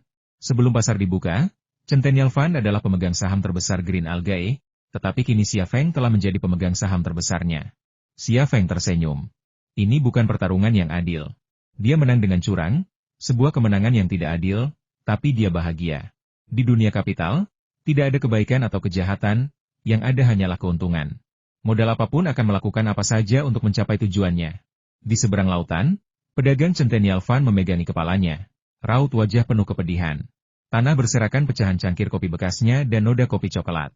Asistennya, yang tidak menyadari situasi ini, menatap saham Green Algae yang sedang naik daun di monitor komputernya. Kanner muncul, dan seketika itu, ia tampak menua 10 tahun. Tuan Kanner, kata pedagang itu, menguatkan diri. Keempat akun itu pasti dipegang oleh orang yang sama. Kemungkinan besar itu perusahaan saingan. Mereka tahu tentang proyek Jai Garrick milik Green Algae dan telah menunggu kita untuk menjualnya. Aku terlambat menyadari niat mereka. Maafkan aku. Sialan. Kanner menampar wajah pedagang itu. Sialan. Pedagang itu menutupi wajahnya. Tuan Kanner, satu-satunya pilihan sekarang adalah Green Algae merahasiakan proyek itu. Saya perkirakan harga sahamnya akan turun dalam beberapa hari. Mari kita lihat apakah dia bisa tetap tenang. Hanya itu cara terbaik. Wajah Kanner memucat. Jangan sentuh saham Green Algae untuk saat ini. Bersiaplah. Kita akan mengincar saham baru dari Tiongkok. Tuan Kanner, apakah Anda sedang membicarakan Vientani Group di Tiongkok? Tanya pedagang itu. Itu dia, kata Kanner. Vientani Group memiliki kapitalisasi pasar ratusan miliar di Tiongkok, dan baru saja disetujui. Ini bisnis yang sangat menguntungkan, jauh lebih besar daripada Green Algae. Saya akan bersiap-siap sekarang. Pedagang itu berbalik dan pergi. Tepat saat pedagang itu hendak pergi, Xia Feng keluar dari rekaman CCTV, dengan ekspresi terkejut di wajahnya. Wan Xiang Group benar-benar akan melantai di bursa saham AS? Apa rencana Tianyin? Apakah dia akan memasuki pasar Eropa dan Amerika? Shentu Tianyin belum menghubunginya lagi sejak forum Bio Hainan, dan ia sudah terbiasa dengan perasaan yang perlahan memudar ini. Ia tidak menyangka Shentu Tianyin akan muncul kembali dengan cara seperti ini. Sudahlah. Wan Xiang Group adalah perusahaan besar. Tianyin pasti punya rencana untuk keputusan ini. Dia dikelilingi oleh begitu banyak pakar keuangan. Kenapa aku harus khawatir? Aku akan meneleponnya besok dan memperingatkan Centennial Fund tentang rencana serangan terhadap saham Wan Xiang Group di AS, pikir Xia Feng. Beberapa menit kemudian, Xia Feng menggunakan aplikasi panggilan untuk menghubungi nomor yang baru saja ia temukan. Panggilan itu membutuhkan waktu hampir 1 menit untuk tersambung. Suara seorang wanita terdengar, berbicara dalam bahasa Inggris Amerika Standar. Permisi, kata Xia Feng dengan tenang. Nona Isabel, saya punya kabar untuk Anda. Oh, benarkah? Isabel tersenyum. Haruskah kita bertemu dan bicara? Tapi perlu kuingatkan, aku tidak akan membayarmu dengan biaya informan yang tinggi. Xia Feng tersenyum. Nona Isabel, Anda salah. Aku tidak akan meminta bayaran. Malahan, aku akan memberimu komisi sebesar 100.000. Hah? Seru Isabel terkejut. Xia Feng berkata, 100.000, dan aku berjanji semua yang kuberikan adalah benar. Kau tidak akan mendapat masalah. Kau hanya perlu melaporkannya. Kenapa aku? Karena tubuhmu bagus. Hahaha, kau lucu sekali. Pintu ruang kerja tiba-tiba terbuka, dan 3 wanita masuk. Ketiga wanita itu mengenakan piyama, tampak baru saja mandi, rambut mereka masih sedikit basah. Namun, mereka semua mengenakan piyama yang indah. Merah cerah, dengan atasan tabung putih, area dada masing-masing wanita penuh dan kencang, memberi kesan seolah-olah akan menyembul dari pakaian mereka. Apa yang tersingkap dari garis leher hampir seputih dan selembut salju di awal musim semi. Panjangnya selutut, masing-masing memperlihatkan sepasang betis putih yang halus dan lembut. Ditambah lagi pinggang ramping yang tertahan oleh ikat pinggang dan pinggul kencang yang mengangkat piyama, keseksian mereka begitu nyata dan begitu mengharukan. Fan-fan lembut dan menawan, Liang Xiao heroik, dan Long Bing dingin dan liar. Beda perempuan, beda pula keseksiannya. Namun, piyama ketiga perempuan itu memiliki gaya dan warna yang sama. Bahkan sandal di kaki mereka pun sama. Mereka tampak seperti seragam tempat layanan kelas atas, yang agak aneh. Xia Feng sedikit linglung dan bahkan lupa bahwa ia masih mengobrol dengan perempuan lain. Liang Xiao berjalan perlahan, katakan padaku, kau sedang berkencan dengan siapa? Xia Feng? Suara Isabel terdengar dari komputer. Halo, Pak, apakah Anda yakin? Kapan saya bisa melihat hasil kerja Anda? Dan bagaimana saya dibayar? Xia Feng berkata, saya akan memeriksa akun dan email Anda sebentar lagi. Deposit 10.000, dan 90.000 lagi setelah selesai. Setelah itu, Xia Feng menekan tombol Enter, mengirimkan informasi yang telah ia persiapkan sejak lama. Ketiga wanita itu berkumpul di sekitar Xia Feng untuk melihat komputernya. Xia Feng hanya membalikkan komputer peretas itu, menghadap ketiga wanita hamil itu. Layar menampilkan seorang wanita Amerika yang gemuk, dengan berat badan setidaknya 80 kg, dengan dagu berlipat dan perut buncit bentuk tubuh yang sempurna sama sekali tidak mungkin. Di lehernya tergantung lencana kerja dengan namanya dan logo Wall Street Journal. Melihat Xia Feng berhubungan dengan wanita seperti itu, ketiga wanita itu menghela napas lega dan tersenyum. Mengapa Anda menghubungi reporter Wall Street Journal? Tanya Liang Xiao penasaran. Aku sedang belajar trading saham, kata Xia Feng, lalu mengganti topik. Kalian bertiga ngapain di sini? Mau aku tidur? Oke, aku sudah selesai, ayo tidur. Siapa yang mau tidur denganmu? Long Bing menghampiri dan meninju Xia Feng. Kau ternyata merahasiakan tim zodiak dariku begitu lama. Kalau Xiao tidak memberitahuku, apa kau akan merahasiakannya? Xia Feng berkata, beberapa hal yang kurahasiakan darimu sebenarnya demi kebaikanmu sendiri. Coba pikirkan, tim zodiak adalah organisasi bersenjata ilegal, dan kau kepala seksi Biro 101. Kalau kau tahu, bukankah seharusnya kau menangkap mereka? Tapi mereka orangku, apa yang akan kau lakukan? Long Bing langsung tercengang. Xia Feng menggenggam tangannya. Suaranya lembut. Semua yang ingin kau ketahui, akan kukatakan saat waktunya tepat, misalnya sekarang. Jam berapa sekarang? Tanya Long Bing. Xia Feng berkata, aku memaksamu untuk mengundurkan diri. Misimu kali ini sangat berbahaya, dan orang-orangmu sama sekali tidak bisa membantumu. Untuk pergi ke Jepang, kau membutuhkan bantuan penduduk lokal. Sukino Anko dari tim zodiak adalah orang Jepang, dan dia bisa sangat membantumu. Long Bing terdiam sejenak sebelum berkata, jika aku menerima bantuan Sukino Anko yang kau sebutkan, aku akan melanggar disiplin, dan aku harus mengundurkan diri, kan? Xia Feng berkata, demi anak-anak kita, tolong pertimbangkan dirimu sekali ini. Long Bing tampak sangat ragu. Liang Xiao berkata, Abing, aku tahu kau patriotik, tetapi kau tidak harus berada di posisimu saat ini untuk menjadi patriotik. Kita masing-masing sedang membangun negara ini dan berkontribusi pada negara ini. Para penyapu jalan, para dokter di rumah sakit, para petani, para guru kita semua sama. Xia Feng berkata, ya, Lockheed Martin memiliki angkatan bersenjatanya sendiri. Thunder Horse Group menghadapi ancaman dari AS dan Jepang, jadi Thunder Horse Group juga membutuhkan angkatan bersenjatanya sendiri. Aku ingin membangun angkatan bersenjata seperti itu untuk Thunder Horse Group, dan kau akan menjadi pemimpinnya. Aku akan membangun Thunder Horse Group, dan kau akan melindunginya. Dengan bekerja sama, bukankah kau akan dapat memberikan kontribusi yang lebih besar bagi negara ini? Long Bing tetap diam. Ia harus membuat keputusan, tetapi itu keputusan yang sulit, karena itu berarti meninggalkan keyakinan yang selalu dipegang teguh dan pekerjaan yang dicintainya. Xia Feng meletakkan tangannya di perut Long Bing, mengelusnya dengan lembut sambil berkata, nak, bantu ayahmu membujuk ibumu. Dia sudah terjebak dalam kebiasaannya. Bujuk dia untuk tidak melakukan hal-hal berbahaya itu. Long Bing tiba-tiba tertawa terbahak-bahak. Persetan denganmu. Aku baru hamil beberapa hari, dan kau sudah bicara dengannya? Kau bicara tentang anak laki-laki. Aku lebih suka kau punya anak perempuan. Xia Feng ikut tertawa. Ia mengatakan ini, jelas-jelas sudah membulatkan tekad. Fan Fan tersenyum dan berkata, bukankah itu sudah cukup? Dimanapun kita bekerja, kita semua sedang membangun negara ini dan memperkuatnya. Jika aku tidak bisa mempertahankan posisiku saat ini, aku akan mengundurkan diri dan bergabung dengan Thunder Horse Group. Xia Feng berkata, kau tidak bisa mengundurkan diri. Denganmu di sini, beberapa hal akan terasa lebih mudah. Oke, aku mengerti. Fan Fan memutar bola matanya ke arah Xia Feng. Izinkan aku bertanya, kenapa kau tiba-tiba berpikir untuk berinvestasi di pasar saham AS? Xia Feng berkata, aku perlu mencari uang untuk membeli susu formula. Kalian semua punya 4 anak seumur hidup. Bagaimana mungkin aku tidak rajin?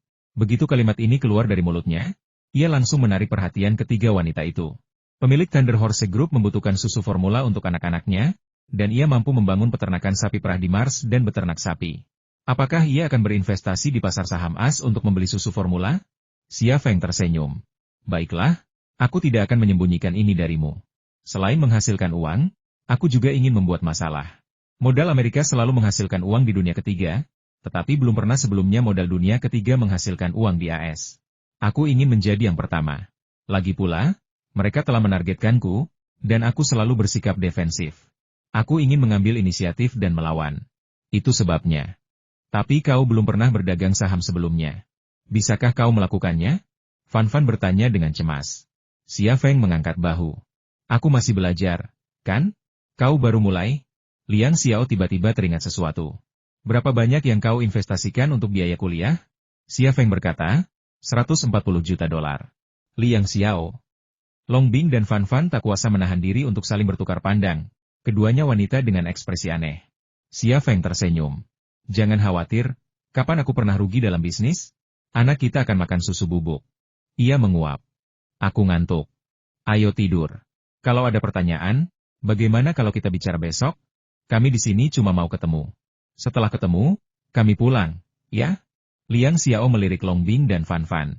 Ya, benar, kata Long Bing. Kami mau tidur lagi. Kalian lanjutkan saja urusan kalian, kata Fan Fan sambil mengerucutkan bibir, seolah berusaha menahan senyum. Ketiga wanita itu pergi tanpa berpikir dua kali. Xia Feng menatap kosong ke arah pintu, tak bisa berkata-kata karena terus-menerus digoda para wanitanya. Saat ia diam-diam merenung, sebuah tangan lembut terjulur dari balik kusen pintu. Itu tangan Liang Xiao. Ia mengangkat jari telunjuknya dan memberi isyarat putih kepada Xia Feng. Isyarat itu sederhana dan mudah dipahami. Xia Feng tersenyum, bangkit, dan pergi. Para wanitanya masih mengkhawatirkannya, takut membiarkan pria energik seperti itu berkeliaran bebas. Di mata mereka, ia adalah seekor singa. Hanya ada satu cara untuk membuat singa jantan jinak dan patuh, dan menghentikannya berburu memberinya makan dengan baik. Liang Xiao, Fan Fan, dan Long Bing berjalan di depan, diikuti Xia Feng di belakang. Long Bing tampak sedikit malu dan sungkan, lalu mencoba pergi ke koridor lain, tetapi Liang Xiao menariknya dan menyuruhnya untuk tidak pergi. Hati Xia Feng membara bahagia. Ritme 3-in-1 macam apa ini? Memikirkan kepekaan Fan Fan, kaki Liang Xiao yang memukau, dan keliaran Long Bing, hatinya dipenuhi kegembiraan yang tak terkendali. Long Bing menoleh ke belakang dan melihat Xia Feng diam-diam mengikutinya dari belakang. Matanya berkilat malu dan kesal, namun juga dipenuhi hasrat dan kegembiraan. Ia, Liang Xiao, dan Fan Fan masing-masing dari mereka adalah wanita yang sungguh luar biasa. Biasanya, menaklukkan salah satu dari mereka saja sudah merupakan berkah besar bagi seorang pria, tetapi ia tidak hanya menaklukkan mereka semua, tetapi juga mendapatkan kesempatan ini. Berkah ini pasti membutuhkan ribuan atau bahkan puluhan ribu tahun untuk dipupuk. Namun, adakah pria seperti Xia Feng di dunia ini? Mungkinkah 3 wanita bersedia melayaninya? Mustahil ada yang lain, karena ia satu-satunya. Yang lebih penting, ia adalah pahlawan yang tak tertandingi di mata semua orang Tiongkok. Mereka bertiga memasuki sebuah ruangan yang mudah ditemukan Xia Feng dengan mata tertutup, karena itu adalah kamarnya. Ketiga wanita itu mematikan lampu setelah masuk, tetapi ini bukan masalah bagi Xia Feng. Mata kirinya sedikit berkedut, dan ia melihat ketiga wanita itu berbisik-bisik di dalam ruangan. Bukankah ini buruk? Long Bing tersipu. Aku merasa canggung sekali. Sebaiknya aku kembali ke kamar dan tidur. Liang Xiao menghalangi jalannya. Kak Fan Fan dan aku pernah melakukannya bersama sebelumnya. Tidak apa-apa, ini menyenangkan. Cobalah dan kau akan lihat. Bagaimanapun, kita adalah keluarga. Ini akan memperkuat ikatan kita. Fan Fan berkata, ya, hubungan perlu dipupuk. Lagi pula, kita berdua sedang hamil, jadi kita tidak bisa terus-terusan melakukannya. Kau tahu, suamiku ya, lebih aman berbagi beban. Long Bing. Di lorong, Xia Feng tak bisa menahan tawa. Saat itu, ia merasa seperti menjadi pria paling bahagia di dunia. Tepat saat ia berjalan menuju pintu, ia tiba-tiba berhenti dan berkata dari belakang, keluar. Sosok gelap mengintip dari balik atap. Sosok itu tak lain adalah Sukino Anko, mengenakan gaun tidur yang menutupi tubuhnya dari ujung kepala hingga ujung kaki. Apa kau memanjat setinggi itu untuk merampok sarang burung? Tanya Xia Feng. Kedua wanitamu itu bukan orang biasa. Aku khawatir mereka akan tahu, kata Sukino Anko. Terserah kau, kata Xia Feng. Pertama, bawa anak buahmu ke Jepang dan lindungi Long Bing secara diam-diam, lalu bantu dia menyelesaikan misinya. Bunuh anggota FA yang kau lihat. Sukino Anzi mengangguk.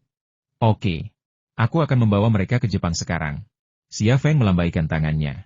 Hati-hati. Sukino Anzi tiba-tiba menjulurkan kepalanya lagi. Jaga pinggangmu juga. Xia Feng. Ia membuka pintu, dan aroma samar memenuhi ruangan. Wanita tidak seperti anggur, tetapi lebih memabukkan. Keesokan paginya, Xia Feng tiba di kantor pusat sebelum bekerja. Ia membuka komputer pertasnya dan memeriksa saham Green Algae. Pada penutupan pasar pukul 500 pagi, saham Green Algae telah naik 3%. Keempat akunnya dibuka dengan harga rendah, jadi keuntungannya bukan 3%, melainkan 7%. Itu berarti ia meraup untung sekitar $9 juta dari investasinya sebesar 140 juta tadi malam. Kebanyakan orang tidak akan menghasilkan uang sebanyak itu seumur hidup, atau bahkan beberapa kali seumur hidup, tetapi baginya, itu hanya satu malam, dan ia menghabiskan sebagian besar malam itu di ranjang bersama 3 wanita hamil. Yang lebih mengerikan lagi, ini baru permulaan. Ia baru saja memasuki permainan, dan kartu asnya yang sebenarnya belum dilepaskan. Begitu reporter Wall Street Journal, Isabel, membocorkan pengungkapannya, investor dari segala penjuru pasti akan berbondong-bondong masuk. Ia akan mendapatkan keuntungan jauh lebih besar dari sekadar 7%, ia berpotensi menghasilkan 700% atau bahkan lebih. Bola saljunya sudah dimulai dari puncak gunung, Dan saat mencapai tengah, siapa yang tahu seberapa besar bola saljunya nanti. Angka itu sulit diprediksi. Bahkan otak supernya pun tak dapat menebaknya. Lagi pula, variabel yang terlibat dalam proses ini terlalu banyak untuk dihitung. Tak lama kemudian, 3 wanita hamil tiba di kantor Xia Feng. Saat masuk, Liang Xiao berkata, "Saya baru saja mendengar 2 kepala teknisi Jerman Anda memarahi seseorang di bengkel tank. Saya akan memeriksanya." Xia Feng berkata, "Silakan saja, tapi jangan memihak. Orang Jerman itu keras. Jika pekerja kita dimarahi karena kesalahan mereka, biarkan saja mereka melakukannya." "Bagaimana jika kedua wanita Jerman itu yang salah?" tanya Liang Xiao. Xia Feng tersenyum. "Kau tidak akan mengurusnya? Cari tahu sendiri saja." Liang Xiao mengerucutkan bibirnya. "Kau selalu menyusahkanku. Aku membuang-buang waktuku mengurusmu tadi malam, ya?" Xia Feng. Setelah Liang Xiao pergi, Long Bing berkata, "Aku juga pergi. Penerbanganku pagi ini." Xia Feng menyerahkan telepon satelit kepada Long Bing. "Ponsel ini hampir mustahil dilacak. Dengan ponsel ini, tim Zodiac akan tahu lokasimu. Mereka akan berada di dekat sini. Saimu akan memberimu informasi intelijen, dan Sukino Anko akan menyediakan layanan pembunuhan. Singkatnya, bantuan apapun yang kau butuhkan, kami akan menyediakannya. Saat kau tiba di Jepang, sebaiknya hubungi Sukino Anko." Long Bing mengangguk. "Baiklah, aku akan menghubunginya." Xia Feng telah berusaha keras meyakinkannya tadi malam, mengenalnya lebih dalam dan berbincang-bincang serius, hingga akhirnya berhasil meyakinkannya. Ini akan menjadi misi terakhirnya di Biro 101. Setelah misi ini, ia akan mengundurkan diri dari Biro 101 dan bergabung dengan grup kuda petir, membantu Xia Feng mengatur dan mengelola angkatan bersenjata grup kuda petir sendiri. Tentu saja, angkatan bersenjata grup kuda petir hanya akan beroperasi di luar negeri, membela kepentingan internasionalnya. Di dalam negeri, tidak perlu mengerahkan pasukan ini. Aku juga harus bekerja, sayang. Jangan terlalu lelah, dan jaga dirimu baik-baik. Fan Fan menghampiri dan membetulkan dasi Xia Feng. Xia Feng menciumnya. Pipi Fan Fan memerah, dan tubuhnya gemetar. Kehamilan tidak mengubah kondisi sensitifnya, ia masih sensitif seperti sebelumnya. Sentuhan sekecil apapun dari Xia Feng membuatnya semakin sensitif. Long Bing memalingkan wajahnya, agak malu, berpura-pura tidak memperhatikan. Meskipun mereka berempat telah melakukannya tadi malam, itu hanya untuk 1 malam.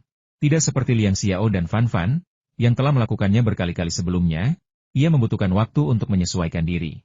Namun, tepat ketika Long Bing memalingkan wajahnya, Xia Feng menghampirinya dan menciumnya juga. "Kau, tidak tahu malu." Long Bing memelototi Xia Feng. Xia Feng tersenyum dan berkata lembut, "Hati-hati di jalan. Ingat, aku akan menunggumu di rumah." Hanya dengan kata-kata ini, rasa malu Long Bing lenyap, dan perasaan hangat memenuhi hatinya. Ia menatap Xia Feng dalam diam selama beberapa detik sebelum bersenandung pelan. Fan Fan dan Long Bing pergi. Xia Feng kembali ke mejanya, tetapi alih-alih bekerja, ia menutup mata dan membiarkan pikirannya memasuki mode transendental yang baru. Sejak saat itu, banjir gambar dan angka membanjiri pikirannya, berputar-putar, menyatu, dan bertransformasi bagaikan butiran pasir yang tersapu tornado. Kelihatannya kacau, namun di dalam kekacauan ini tersimpan pola dan keteraturan. Di dalam pola dan keteraturan inilah gambar-gambar baru, angka-angka baru, dan bahkan objek-objek virtual muncul dari benaknya. Lockheed Martin mulai mengembangkan drone tempur pada tahun 1994-an, dari Predator asli hingga seri Predator saat ini dan Global Hawk, sebuah proses yang berlangsung selama 2 dekade. Selama 2 dekade ini, pemerintah AS dan Lockheed Martin menginvestasikan tenaga kerja dan sumber daya yang tak terhitung jumlahnya untuk mencapai prestasi terdepan di dunia ini. Namun kini, Xia Feng mencapai semuanya dengan mata tertutup. Ia tidak membutuhkan ratusan peneliti, insinyur, pekerja perakitan, atau bahkan bengkel. Ia hanya memejamkan mata, dan pikirannya, bagaikan pabrik militer yang kuat, merancang dan memproduksi drone baru untuknya. Dengan ini saja, apakah Has perlu alasan lain untuk ingin menghancurkannya? Waktu terus berjalan, dan Xia Feng tetap tak sadarkan diri. Setelah waktu yang entah berapa lama, serangkaian ketukan di pintu membangunkannya. Tanpa sadar ia melirik jam tangan Patek Philippe-nya dan terkejut menyadari bahwa 4 jam telah berlalu. Ia sebenarnya telah menghabiskan begitu banyak waktu dalam kondisi meditasi ini tanpa menyadarinya. Tok, tok, tok. Kau di sini? Apakah itu Xiao? Aku tidak lapar, dan aku tidak ingin makan siang, kata Xia Feng, sambil berdiri dan menuju pintu. Namun, saat ia berdiri, pandangannya tiba-tiba gelap, dan ia jatuh ke tanah dengan bunyi gedebuk. Namun, ia tidak pingsan. Jejak kesadaran masih tersisa di benaknya. Secercah kesadaran inilah yang membuatnya menyadari satu hal, menggunakan mode otak super baru ini menghabiskan lebih banyak energi daripada menggunakan kewaskitaannya, jauh lebih banyak. Tidak ada yang gratis di dunia ini, untung dan rugi selalu seimbang. Ketika dua benda bersentuhan, semacam pertukaran terjadi di antara keduanya. Inilah hukum pertukaran Locard yang terkenal. Otaknya bekerja dengan kecepatan luar biasa, meneliti drone untuknya, dan kontribusinya adalah energinya dan energi misterius itu. Semakin banyak yang ia peroleh, semakin banyak yang ia berikan. Dalam keadaan linglung, ia mendengar suara pintu terbuka, lalu langkah kaki, dan akhirnya sebuah suara memanggil namanya. Ia kenal betul suara itu, karena itu adalah suara Shen Tutianyin. Feng Zi, ada apa denganmu? Kau baik-baik saja? Halo? Jangan menakutiku. Suaranya dipenuhi kecemasan dan kekhawatiran. Xia Feng mencoba membuka matanya, tetapi ia merasa bahkan tak punya tenaga untuk mengangkatnya. Ia tak bisa menggunakan penglihatannya untuk melihat Shen Tutianyin melalui kelopak matanya. Jangan menakutiku. Bangun. Ada apa denganmu? Mungkin karena cemas dan khawatir, Shen Tutianyin bahkan tidak meminta bantuan. Melihat Xia Feng yang tak bereaksi, ia meletakkan tangannya di dada Shen Tu, meremasnya. Menyadari jantungnya masih berdetak, ia mencubit mulutnya, menempelkan bibirnya ke bibir Shen Tu, dan meniupkan udara ke dalam mulutnya. Bibirnya masih begitu lembut dan halus. Aroma lidah mereka masih begitu harum dan memikat. Untuk sesaat, Xia Feng merasa seperti sedang bermimpi. Pernapasan buatan Shen Tutianyin, sebuah gerakan seperti ciuman, membawanya kembali ke masa-masa mereka bersama. Saat itu, Shen Tutianyin adalah istrinya, dan Shen Tutianyin adalah suaminya. Ia dan Shen Tutianyin adalah pasangan yang patut ditiru. Masa lalu bagaikan asap, yang selalu tertiup angin. Xia Feng tiba-tiba membuka matanya. Kelelahan datang begitu hebat, tetapi ia segera pulih. Ini tentu saja efek dari energi misterius itu. Energi itu sebenarnya telah meningkat, tetapi ia tidak dapat menghitung jumlahnya. Tiba-tiba, melihat Xia Feng terbangun, Shen Tutianyin tertegun sejenak, lalu tertawa lagi, dan kemudian menangis bahagia. Kau sudah bangun, kau hampir membuatku mati ketakutan tadi. Xia Feng berjuang untuk bangun, tetapi tepat setelah ia sedikit tersadar, ia jatuh lagi. Meskipun ia sudah bangun, tubuhnya masih membutuhkan waktu untuk pulih. Ia diam-diam berkata pada dirinya sendiri, sepertinya jika aku ingin menggunakan mode otak ini lagi di masa depan, aku harus mengendalikan waktuku dan memastikan untuk beristirahat di antaranya. Apa yang terjadi padamu barusan? Shen Tutianyin bertanya dengan khawatir, dan ia mengulurkan tangan untuk membantu Xia Feng. Xia Feng meraih lengannya dan berdiri. Tidak apa-apa. Aku terlalu banyak bekerja lembur akhir-akhir ini dan kurang istirahat. Kamu masih sangat muda, dan kamu sudah mencapai puncak yang tak akan dicapai orang lain selama puluhan tahun, atau bahkan seumur hidup mereka. Kamu harus istirahat dan berhenti memaksakan diri, kata Shen Tutianyin. Xia Feng tersenyum. Lalu kenapa kamu masih bekerja keras? Bukankah pasar Tiongkok sudah cukup memuaskanmu? Kamu akan go public di AS? Shen Tutianyin tercengang. Bagaimana kamu tahu? Tentu saja aku punya saluran sendiri. Katakan padaku, kenapa kamu go public di AS? Xia Feng menatapnya, tetapi dia tidak bisa membaca pikirannya. Dia pernah menjadi istrinya, tetapi dia masih belum bisa benar-benar memahaminya. Ketika modal berkembang ke tingkat tertentu, pasar baru harus dibuka. Shen Tutianyin melirik keluar jendela, menatap langit yang luas. Fanxiang Group sedang menggalang dana di AS, dan langkah selanjutnya adalah mengembangkan kehadiran industrinya di sana. Ini langkah yang penting. Pasar Tiongkok memang besar, tetapi bagaimanapun juga, itu bukan dunia. Inilah Shen Tutianyin yang Xia Feng kenal, Shen Tutianyin yang ia kenal.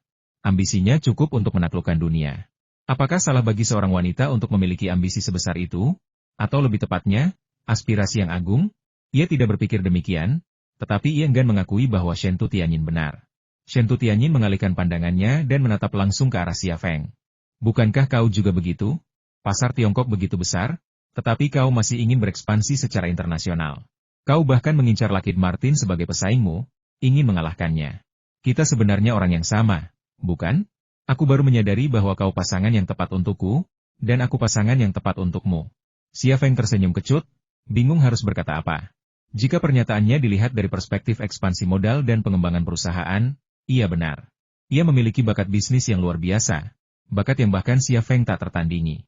Dan metodenya kejam dan sadis, terbukti dari pengorbanan cinta dan pernikahannya demi Fanxiang Group.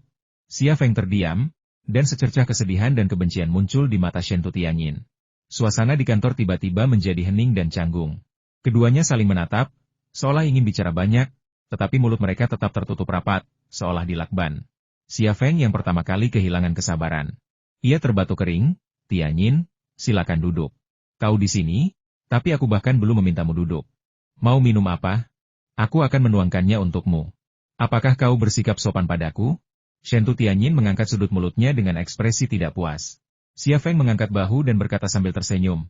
Ya, kurasa alasanmu datang kepadaku adalah untuk memberitahuku bahwa Wan Xiang Group berencana untuk go public di Amerika Serikat? Shentu Tianyin mengangguk. Ya, aku tidak bisa menyembunyikan apapun darimu. Aku seperti transparan di hadapanmu. Xia Feng berkata, hanya untuk mengatakan ini? Apakah aku harus punya sesuatu untuk datang kepadamu? Bukan begitu. Haha, jangan salah paham. Kau bisa datang ke sini kapanpun kau mau. Bagus sekali, tapi apa kedua harimau betinamu itu setuju? Aku tidak mau digigit mereka, kata Shentu Tianyin. Xia Feng, mari kita mulai. Shentu Tianyin berkata Fan Xiang Group akan segera terdaftar di Bursa Efek Nasdaq. Fan Xiang Group memiliki kinerja yang baik dan tingkat keuntungannya juga berada di garis depan industri. Anda akan menghasilkan uang jika membelinya. Jika Anda tertarik, saya dapat membantu Anda membelinya. Thunder Horse Group berkembang sangat pesat. Anda tidak selalu bisa mengambil dana negara. Jika Anda mengambil terlalu banyak, sifatnya akan berubah. Menggunakan uang Anda sendiri adalah pilihan terbaik. Anda masuk akal. Thunder Horse Group akan segera melakukan ekspansi baru, tetapi saya akan menyelesaikan masalah keuangan sendiri. Xia Feng berkata sedangkan untuk Fan Xiang Group. Apa yang ingin Anda katakan? Xia Feng berkata ingat apa yang saya katakan sekarang. Meskipun saham Fan Xiang Group belum terdaftar, sebuah perusahaan investasi telah mengincar Fan Xiang Group. Katakan padaku apa yang terjadi. Wajah Shentu Tianyin berubah serius. Perusahaan itu bernama Centennial Fund, dan mereka sangat kuat. Mereka seperti pemburu di pasar saham as, mengincar target berharga apapun. Kau harus mempersiapkan timmu untuk merespons, agar mereka tidak lengah. Bagaimana kau tahu semua ini? Xia Feng tertawa. Bukankah wanita Amerika di bio itu bilang aku lebih maju dari seluruh umat manusia? Mungkin maksudnya aku manusia super, tentu saja aku tahu. Shentu Tianyin memutar bola matanya ke arah Xia Feng. Kau suka menggodaku saat kita masih menikah, dan kau tidak berubah sampai sekarang. Saat itu, sesosok berjalan melewati pintu, kakinya jenjang, pinggang ramping, dan aromanya harum. Kepala Xia Feng tiba-tiba sakit ketika melihat siapa orang itu, tak lain karena dia istrinya, Liang Xiao. Liang Xiao menghampiri Xia Feng, mengeluarkan sapu tangan dari saku blazernya, dan menyeka mulut Xia Feng 2 kali dengan sapu tangan itu. Tepat ketika Xia Feng penasaran dengan alasannya, Liang Xiao memegang sapu tangan yang baru saja ia usap dari mulut Xia Feng di hadapannya. Ia melirik sekilas, dan kepalanya tiba-tiba terasa berat. Sapu tangan itu memiliki bekas lipstik yang jelas. Liang Xiao berkata, ingatlah untuk menyeka mulutmu setelah makan sesuatu secara diam-diam. Setelah jeda, ia menambahkan, sekalipun kau makan sesuatu secara diam-diam, kau harus mengenali pemiliknya. Jangan makan makanan beracun, itu akan membunuhmu. Xia Feng. Kata-kata Liang Xiao ditujukan kepada Xia Feng, tetapi yang terakhir ditujukan kepada Shentu Tianyin. Shentu Tianyin mengerutkan kening. Xiao, apa maksudmu? Maksudku sangat jelas. Liang Xiao dengan santai melemparkan sapu tangan yang ia gunakan untuk menyeka mulut Xia Feng ke tempat sampah. Kau salah paham. Xia Feng baru saja pingsan. Aku memberinya beberapa suap napas buatan, jelas Shentu Tianyin. Liang Xiao mencibir. Orangku pingsan? Apa kau bercanda? Seorang pria yang lebih kuat dari singa mungkin pingsan karena luka-lukanya di medan perang. Tetapi di kantornya? Liang Xiao sama sekali tidak mempercayainya. Shentu Tianyin berkata dengan getir, Feng Zi, jelaskan padanya. Xia Feng hendak menjelaskan, tetapi melihat kebencian dan kesedihan di mata Liang Xiao, ia menelan kembali kata-katanya. Jika Shentu Tianyin memintanya menjelaskan, ia akan melakukannya. Menjelaskan di depan Liang Xiao akan memberinya kesan bahwa ia mendengarkannya. Ada 2 wanita mantan istrinya dan istrinya saat ini, yang sedang mengandung anaknya. Bagaimana mungkin ia menuruti keinginan mantan istrinya dan menyakiti istrinya yang sedang hamil? Tianyin, kembalilah, kata Xia Feng. Kau harus memperhatikan dana 100 tahun yang kusebutkan padamu. Mata Shentu Tianyin dipenuhi kebencian dan kesedihan. Ia menggigit bibirnya pelan dan berbalik untuk pergi. Saat itu, ia telah mengalahkan Liang Xiao dan merebut Xia Feng darinya. Sekarang, Liang Xiao telah mengalahkannya dan, sebagai wanita Xia Feng, mengusirnya. Shentu Tianyin pergi. Di kantor, mereka berdua saling menatap, air mata menggenang di mata Liang Xiao. Xia Feng menghela napas dan berkata dengan bibir atas yang kaku, Xiao, ini tidak seperti yang kau pikirkan. Aku benar-benar pingsan. Dia kebetulan datang, dan mungkin karena cemas, dia memberiku pernapasan buatan. Liang Xiao tertegun sejenak. Kau benar-benar pingsan? Ada apa? Apa yang terjadi? Xia Feng menunjuk kepalanya. Otakku terlalu aktif. Liang Xiao kemudian menghampiri dan mengusap kepala Xia Feng. Berkata dengan khawatir, kau mau periksa? Aku akan pergi ke rumah sakit bersamamu. Xia Feng meraih tangannya. Tidak, tidak apa-apa, jangan khawatir. Kau yang paling tahu rahasiaku. Aku tidak akan sakit. Aku benar-benar terlalu aktif. Liang Xiao menatap Xia Feng. Apa yang kau pikirkan? Xia Feng berkata, aku sedang meneliti drone. Aku tidak bisa menjelaskan cara kerja otakku, tapi percayalah, ini proses yang sangat melelahkan. Baru saja, aku benar-benar. Liang Xiao menutup mulut Xia Feng dan berkata lembut, aku tidak memintamu menjelaskan. Baru saja, kau melepaskanku, dan aku meluapkan semua dendam yang terpendam. Aku sangat bahagia. Ia menatap Xia Feng dengan lembut, tetapi air mata mengalir di pipinya. Kenapa kau menangis? Tanya Xia Feng gugup. Liang Xiao membenamkan kepalanya di bahu Xia Feng. Aku bahagia. Apa pedulimu? Tangan Xia Feng bergerak dari pinggang ramping Xia Feng ke area dadanya yang besar dan putih, menepuk-nepuknya dengan lembut. Terdengar suara renyah, dan riak indah menyebar. Hatinya juga berdesir. Kenapa kau memukulku? Liang Xiao mengangkat kepalanya dari bahu Xia Feng dan menatap Xia Feng dengan mata berkaca-kaca. Ekspresi itu, mata dan air mata itu, adalah ekspresi sempurna seorang wanita yang sedang dalam masalah. Setiap wanita memiliki kemampuan untuk mengubah ekspresinya kapan saja. Hati Xia Feng melunak. Bagaimana mungkin aku tega memukulmu? Aku hanya menyentuhmu. Liang Xiao tiba-tiba melingkarkan lengannya di leher Xia Feng dan mencium bibirnya. Hei, apa yang kau lakukan? Tiba-tiba terdengar suara seorang pria tua memanggil. Keduanya buru-buru melepaskan pelukan mereka dan melihat keluar pintu. Fan Yiming melangkah masuk, diikuti oleh Liu Dun, seorang ahli material dari kelompok kuda petir. Fan Yiming tampak tidak senang. Kau, bukankah kau tunangan cucuku? Bagaimana kau bisa begitu mesra dengan wanita lain? Xia Feng berkata. Dia tidak hanya bisa mencium Liang Xiao, tetapi juga mencium Fan Fan dan Liang Xiao secara bersamaan. Bahkan, tapi bagaimana dia bisa menjelaskan hal seperti itu kepada Fan Yiming? Wajah Liang Xiao memerah, tetapi dia tidak peduli. Dia tersenyum dan menyapanya. Tuan. Fan, kamu sudah makan siang? Ya, belum. Fan Yiming memelototi Liang Xiao. Aku akan memberitahu Fan Fan dan menyuruhnya menyelesaikan masalah ini denganmu. Liang Xiao tersenyum. Ya. Fan Yiming tampak agak bingung. Dia bisa memecahkan soal-soal ilmiah yang rumit, tetapi yang satu ini, kasus perselingkuhan cucu menantunya, adalah sesuatu yang belum pernah dia tangani sebelumnya. Dia tidak punya pengalaman, apalagi rumus yang bisa digunakan. Xia Feng berkata, Youdun, ada apa? Fan Yiming bingung. Dia tidak ingin berlarut-larut dalam masalah ini. Liu Dun akhirnya angkat bicara. Direktur Xia, masalahnya, setelah Profesor Fan bergabung dengan lab saya, kami telah membuat terobosan dalam penelitian material baru. Kami telah mereplikasi sampel menggunakan struktur molekul logam perak. Ini sukses, dan kami tak sabar menunggu Anda melihatnya. Hebat. Hati Xia Feng tiba-tiba dipenuhi rasa gembira. Ayo pergi sekarang. Ayo, ayo. Fan Yiming meraih tangan Xia Feng dan mereka mulai berjalan pergi. Melihat ketiga pria itu meninggalkan kantor, Liang Xiao menyentuh bibirnya, senyum merekah di wajahnya. Ia mengikuti mereka, sengaja membuntuti di belakang, tidak ingin Fan Yiming memperhatikannya.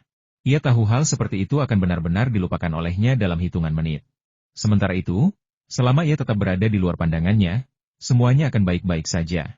Sesampainya di lab Liu Dun, Xia Feng melihat material replika itu. Itu adalah selembar material, seukuran buku, dan berwarna perak, tidak seperti logam perak yang digunakan untuk membuat baju pelindung. Xia Feng mengenakan sarung tangan antibakteri dan mengambilnya. Rasanya hampir tanpa bobot, sangat ringan. Liu Dun berkata, Direktur Xia, kami sudah mengujinya dengan gelombang radar. Bahan ini hampir tidak memantulkan apapun. Bahan ini menyerap semua gelombang radar yang mengenainya. Menyerap seluruhnya? Tanya Xia Feng bersemangat. Fan Yiming berkata, tentu saja, saya mengujinya sendiri. Wah, saya yakin ini adalah material terbaik di dunia untuk membuat jet tempur. Jet tempur yang terbuat dari bahan ini tidak akan terdeteksi oleh radar manapun di negara manapun. Jet tempur modern biasanya menggunakan lapisan dan reflektivitas yang dikurangi untuk mengurangi deteksi radar. Tetapi belum pernah ditemukan material yang dapat menyerap gelombang radar sepenuhnya. Sebuah drone atau jet tempur yang terbuat dari material ini bahkan bisa terbang langsung ke Times Square, New York, dan menjatuhkan selusin kaos kaki buatan Tiongkok. Xia Feng memegang logam perak replika itu dan membangkitkan kemampuan mata kirinya. Namun, tepat saat mata kirinya memasuki mode perspektif, Penglihatannya menjadi gelap, dan ia terjatuh ke belakang. Hati-hati. Liang Xiao buru-buru membantu Xia Feng. Ia hanya menopang Xia Feng, tetapi tidak memperhatikan logam perak itu. Logam itu terlepas dari tangan Xia Feng dan jatuh ke tanah. Kerak! Logam perak itu hancur berkeping-keping. Hati Xia Feng juga hancur berkeping-keping. Ia tidak pingsan, hanya pingsan. Ia baru saja pulih dari pingsannya dan kembali menggunakan kemampuan clairvoyance-nya, seperti menonton video di ponsel yang hampir kehabisan baterai. Ini, Liu Dun tercengang, mulutnya ternganga kaget. Fan Yiming mengerutkan kening. Ini sangat kuat, bagaimana bisa patah semudah itu? Tidak, pasti ada yang salah. Aku harus mencari tahu apa yang terjadi. Ia mengambil sebuah pecahan dan mulai memeriksanya. Xia Feng juga mengambil sepotong. Aku akan mengambilnya kembali dan melihatnya. Liu Dun tampak malu. Xia Feng menepuk bahu Liu Dun. Kau hebat. Tidak mudah menciptakan keajaiban. Teruslah berjuang, mari kita bekerja keras bersama. Liu Dun mengangguk tegas. Sepotong logam tampak sempurna, tetapi setelah terjatuh secara tidak sengaja, logam itu pecah berkeping-keping. Xia Feng menolak menerima hasil seperti itu. Menyerah setelah kegagalan tak pernah ada dalam kosakatanya. Setelah meninggalkan laboratorium Liu Dun, Xia Feng menuju ke laboratorium bawah tanahnya. Ia tidak hanya membawa fragmen sampel material baru, tetapi juga laporan eksperimen Liu Dun. Laboratorium itu masih dijaga oleh pasukan khusus, tetapi tak seorang pun berani memasuki ruang bawah tanah villa. Paduan logam kuno misterius itu tetap menjadi sosok yang konstan, sosok yang membuat siapapun gentar. Laboratorium bawah tanah itu sunyi, hanya diterangi cahaya, keheningan yang mencekam. Seseorang telah mengeluarkan baju zirah itu, dan tambalan di helmnya terlihat jelas. Xia Feng melepaskannya dan meletakkannya di samping material baru ciptaan Liu Dun, mengamatinya dengan saksama. Liu Dun telah melakukan pekerjaan yang luar biasa. Replikanya adalah replika persis dari logam perak asli, dengan warna dan berat yang sangat mirip. Bahkan, material barunya didasarkan pada struktur molekul logam perak yang dianalisis sebelumnya, yang praktis identik dari dalam keluar. Namun, mengapa material baru itu begitu rapuh? Setelah mengamati sejenak, Xia Feng sempat terpikir untuk melihat menembus logam perak dan material baru itu, tetapi ia segera menepis gagasan itu begitu terlintas di benaknya. Ia belum sepenuhnya pulih, dan jika ia menggunakan kemampuan clairvoyance-nya lagi, ia mungkin akan pingsan di laboratorium bawah tanah ini. Xia Feng membuka laporan lab Liu Dun dan mulai membaca. Hah! Sebuah bagian menggelitik rasa ingin tahu Xia Feng. Liu Dun dan Master Fan melakukan uji fisik pada material baru mereka setelah membuatnya. Material itu luar biasa kuat, dan bahkan benturan dan tekanan tertentu pun tidak membuatnya berubah bentuk. Mengapa material itu pecah ketika saya menjatuhkannya dari tangan saya? Rasanya seperti pecahan kaca. Membaca halaman demi halaman, ia menyadari bahwa, hanya berdasarkan laporan lab Liu Dun, material baru ini benar-benar paling cocok di dunia untuk pembuatan jet tempur dan peralatan kedirgantaraan, tanpa tandingan. Material itu tidak hanya ringan tetapi juga memiliki kekuatan yang melebihi paduan titanium. Keunggulan terbesarnya adalah kemampuannya menyerap gelombang radar sepenuhnya. Material semacam itu dapat digunakan untuk membuat drone dan jet tempur, membuatnya sepenuhnya tak terlihat radar tanpa perlu dilapisi. Namun, laporan lab hanyalah kertas, ia kehilangan maknanya saat sampel pertama jatuh ke tanah. Kegagalan tetaplah kegagalan, dan data mengesankan apapun tak dapat mengubah fakta itu. Setelah membaca laporan lab Liu Dun, Xia Feng membuangnya. Ia menemukan kapal api dan berjalan menuju baju zirah itu. Setelah ragu sejenak, ia tiba-tiba mengayunkan kapal itu dan menebas pelindung dada. Terdengar bunyi gedebuk, percikan api beterbangan. Baju zirah di meja kerja terpental, dan kapal api di tangan Xia Feng terayun kembali karena hentakan. Pelindung dada itu tetap mulus, tanpa bekas, tetapi kapal api itu memiliki deretan tepi yang melengkung. Xia Feng merenung dalam-dalam. Menurut satu-satunya deskripsi prasejarah, baju zirah ini adalah perlengkapan pelindung yang diandalkannya dalam pertempuran melawan Zhu Xuanyue. Ia bertarung melawan Zhu Xuanyue beberapa kali sebelum dihancurkan olehnya, yang menjadi penyebab kekalahan dan kematiannya. Seberapa kuat Zhu Xuanyue tidak perlu dipertanyakan lagi. Ia praktis tak terkalahkan. Namun, bahkan ia membutuhkan beberapa pertempuran sengit untuk menghancurkan baju zirah ini. Seberapa kuat baju zirah ini tidak perlu dipertanyakan lagi. Sungguh luar biasa kekuatannya. Namun, Liu Dun dan Tetua Fan menciptakan material baru ini sepenuhnya dari logam perak ini. Meskipun produknya buruk, material ini tidak akan hancur begitu jatuh ke tanah, kan? Lebih lanjut, Liu Dun dan Tetua Fan melakukan pengujian fisik sebelum menciptakan material baru mereka, dan laporan eksperimen Liu Dun bahkan mendokumentasikan proses dan hasil yang relevan. Apa yang mungkin salah? Jika material baru ini hancur setelah dijatuhkan tanpa pengujian fisik, masalahnya pasti terletak pada struktur molekulnya. Namun, material ini telah diuji secara fisik, dan datanya mengesankan. Mengapa berubah setelah beberapa saat? Tunggu. Saat kita menguraikan logam perak, Liu Dun menyebutkan sebuah komponen yang belum pernah dilihat atau didengar sebelumnya. Mungkinkah itu karena ketiadaan zat tak dikenal itu? Dan zat tak dikenal itu bertindak sebagai penstabil di dalam logam perak? Setelah memilah informasi selangkah demi selangkah, Xia Feng tampaknya telah menemukan sumber masalahnya. Beberapa saat kemudian, Xia Feng sekali lagi berdiri di hadapan material baru dan pecahan logam perak itu. Ia menarik napas dalam-dalam dan memulihkan kembali kewaskitaan mata kirinya. Kali ini, ia tidak menunjukkan tanda-tanda pingsan atau rasa tidak nyaman. Tubuhnya terus berevolusi, dan kemampuan pemulihannya meningkat. Penglihatan kewaskitaannya secara bersamaan terkunci pada pecahan material baru dan pecahan logam perak itu, lalu dipahat lebih dalam, secara bertahap memperkuat kewaskitaannya. Setelah ia menembus bagian dalam kedua logam itu, ia kembali ke penglihatan mikroskopis. Di depan matanya, terbentang hamparan perak yang luas, molekul-molekul sebesar kepalan tangan, berdempetan satu sama lain.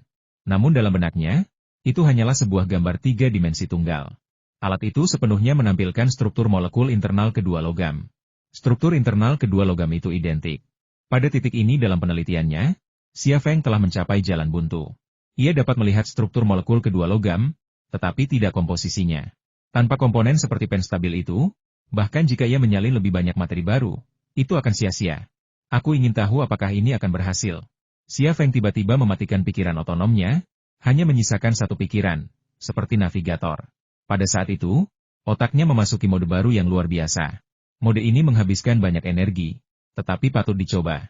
Dalam mode luar biasa baru ini, setiap kali ia memasukkan sesuatu ke dalam otaknya, komputernya akan menjadi kekuatan miliaran peneliti ilmiah yang menganalisis dan mempelajarinya, bahkan mensimulasikan pembuatannya. Sama seperti ketika ia meneliti drone, begitu otak Xia Feng memasuki mode luar biasa baru ini.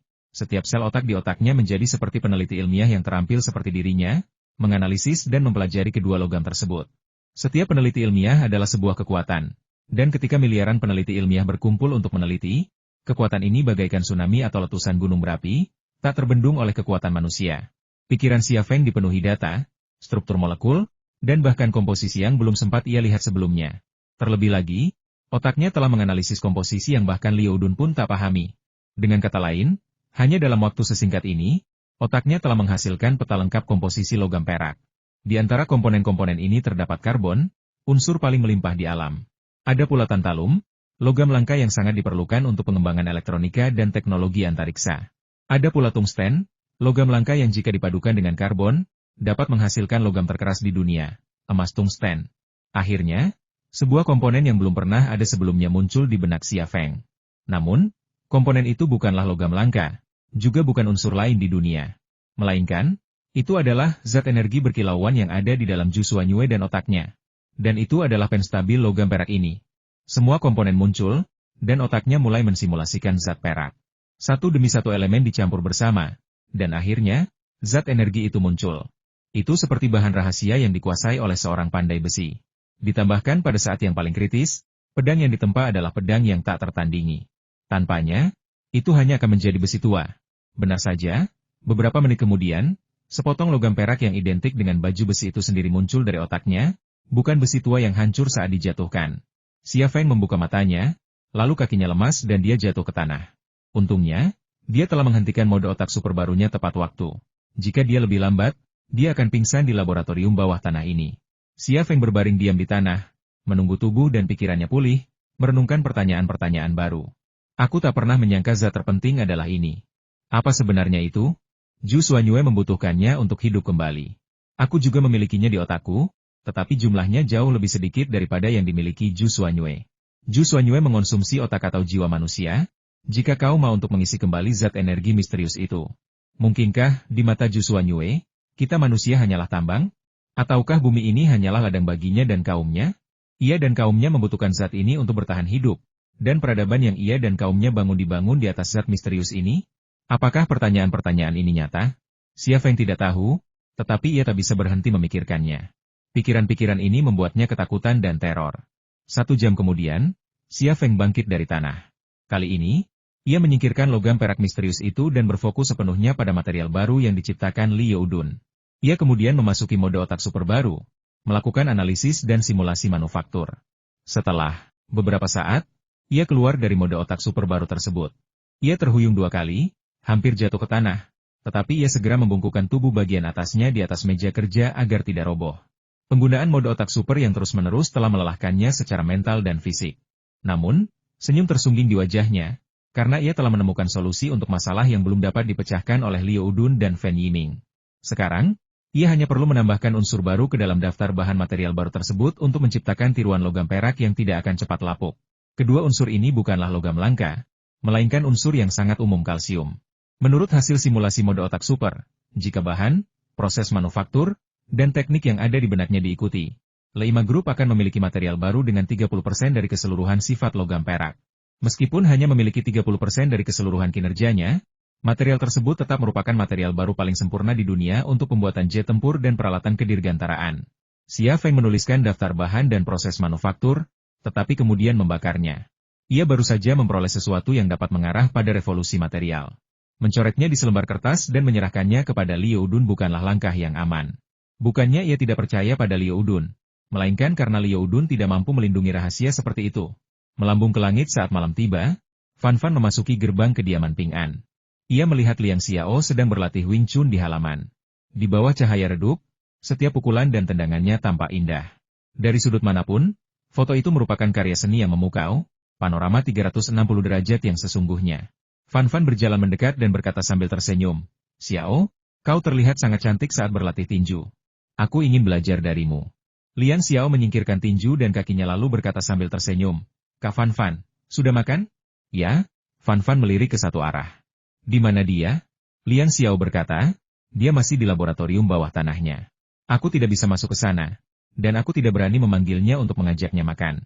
Setelah jeda, ia berkata, "Apakah kau butuh sesuatu darinya?" Fan Fan mengangkat bahu. "Dia meneleponku." Liang Xiao tampak bingung. "Bagaimana mungkin aku tidak tahu?" Saat itu, Xia Feng mendekat dari ambang pintu. Langkahnya terasa agak longgar, seolah-olah ia sakit parah dan tak berdaya untuk berjalan, siap pingsan kapan saja.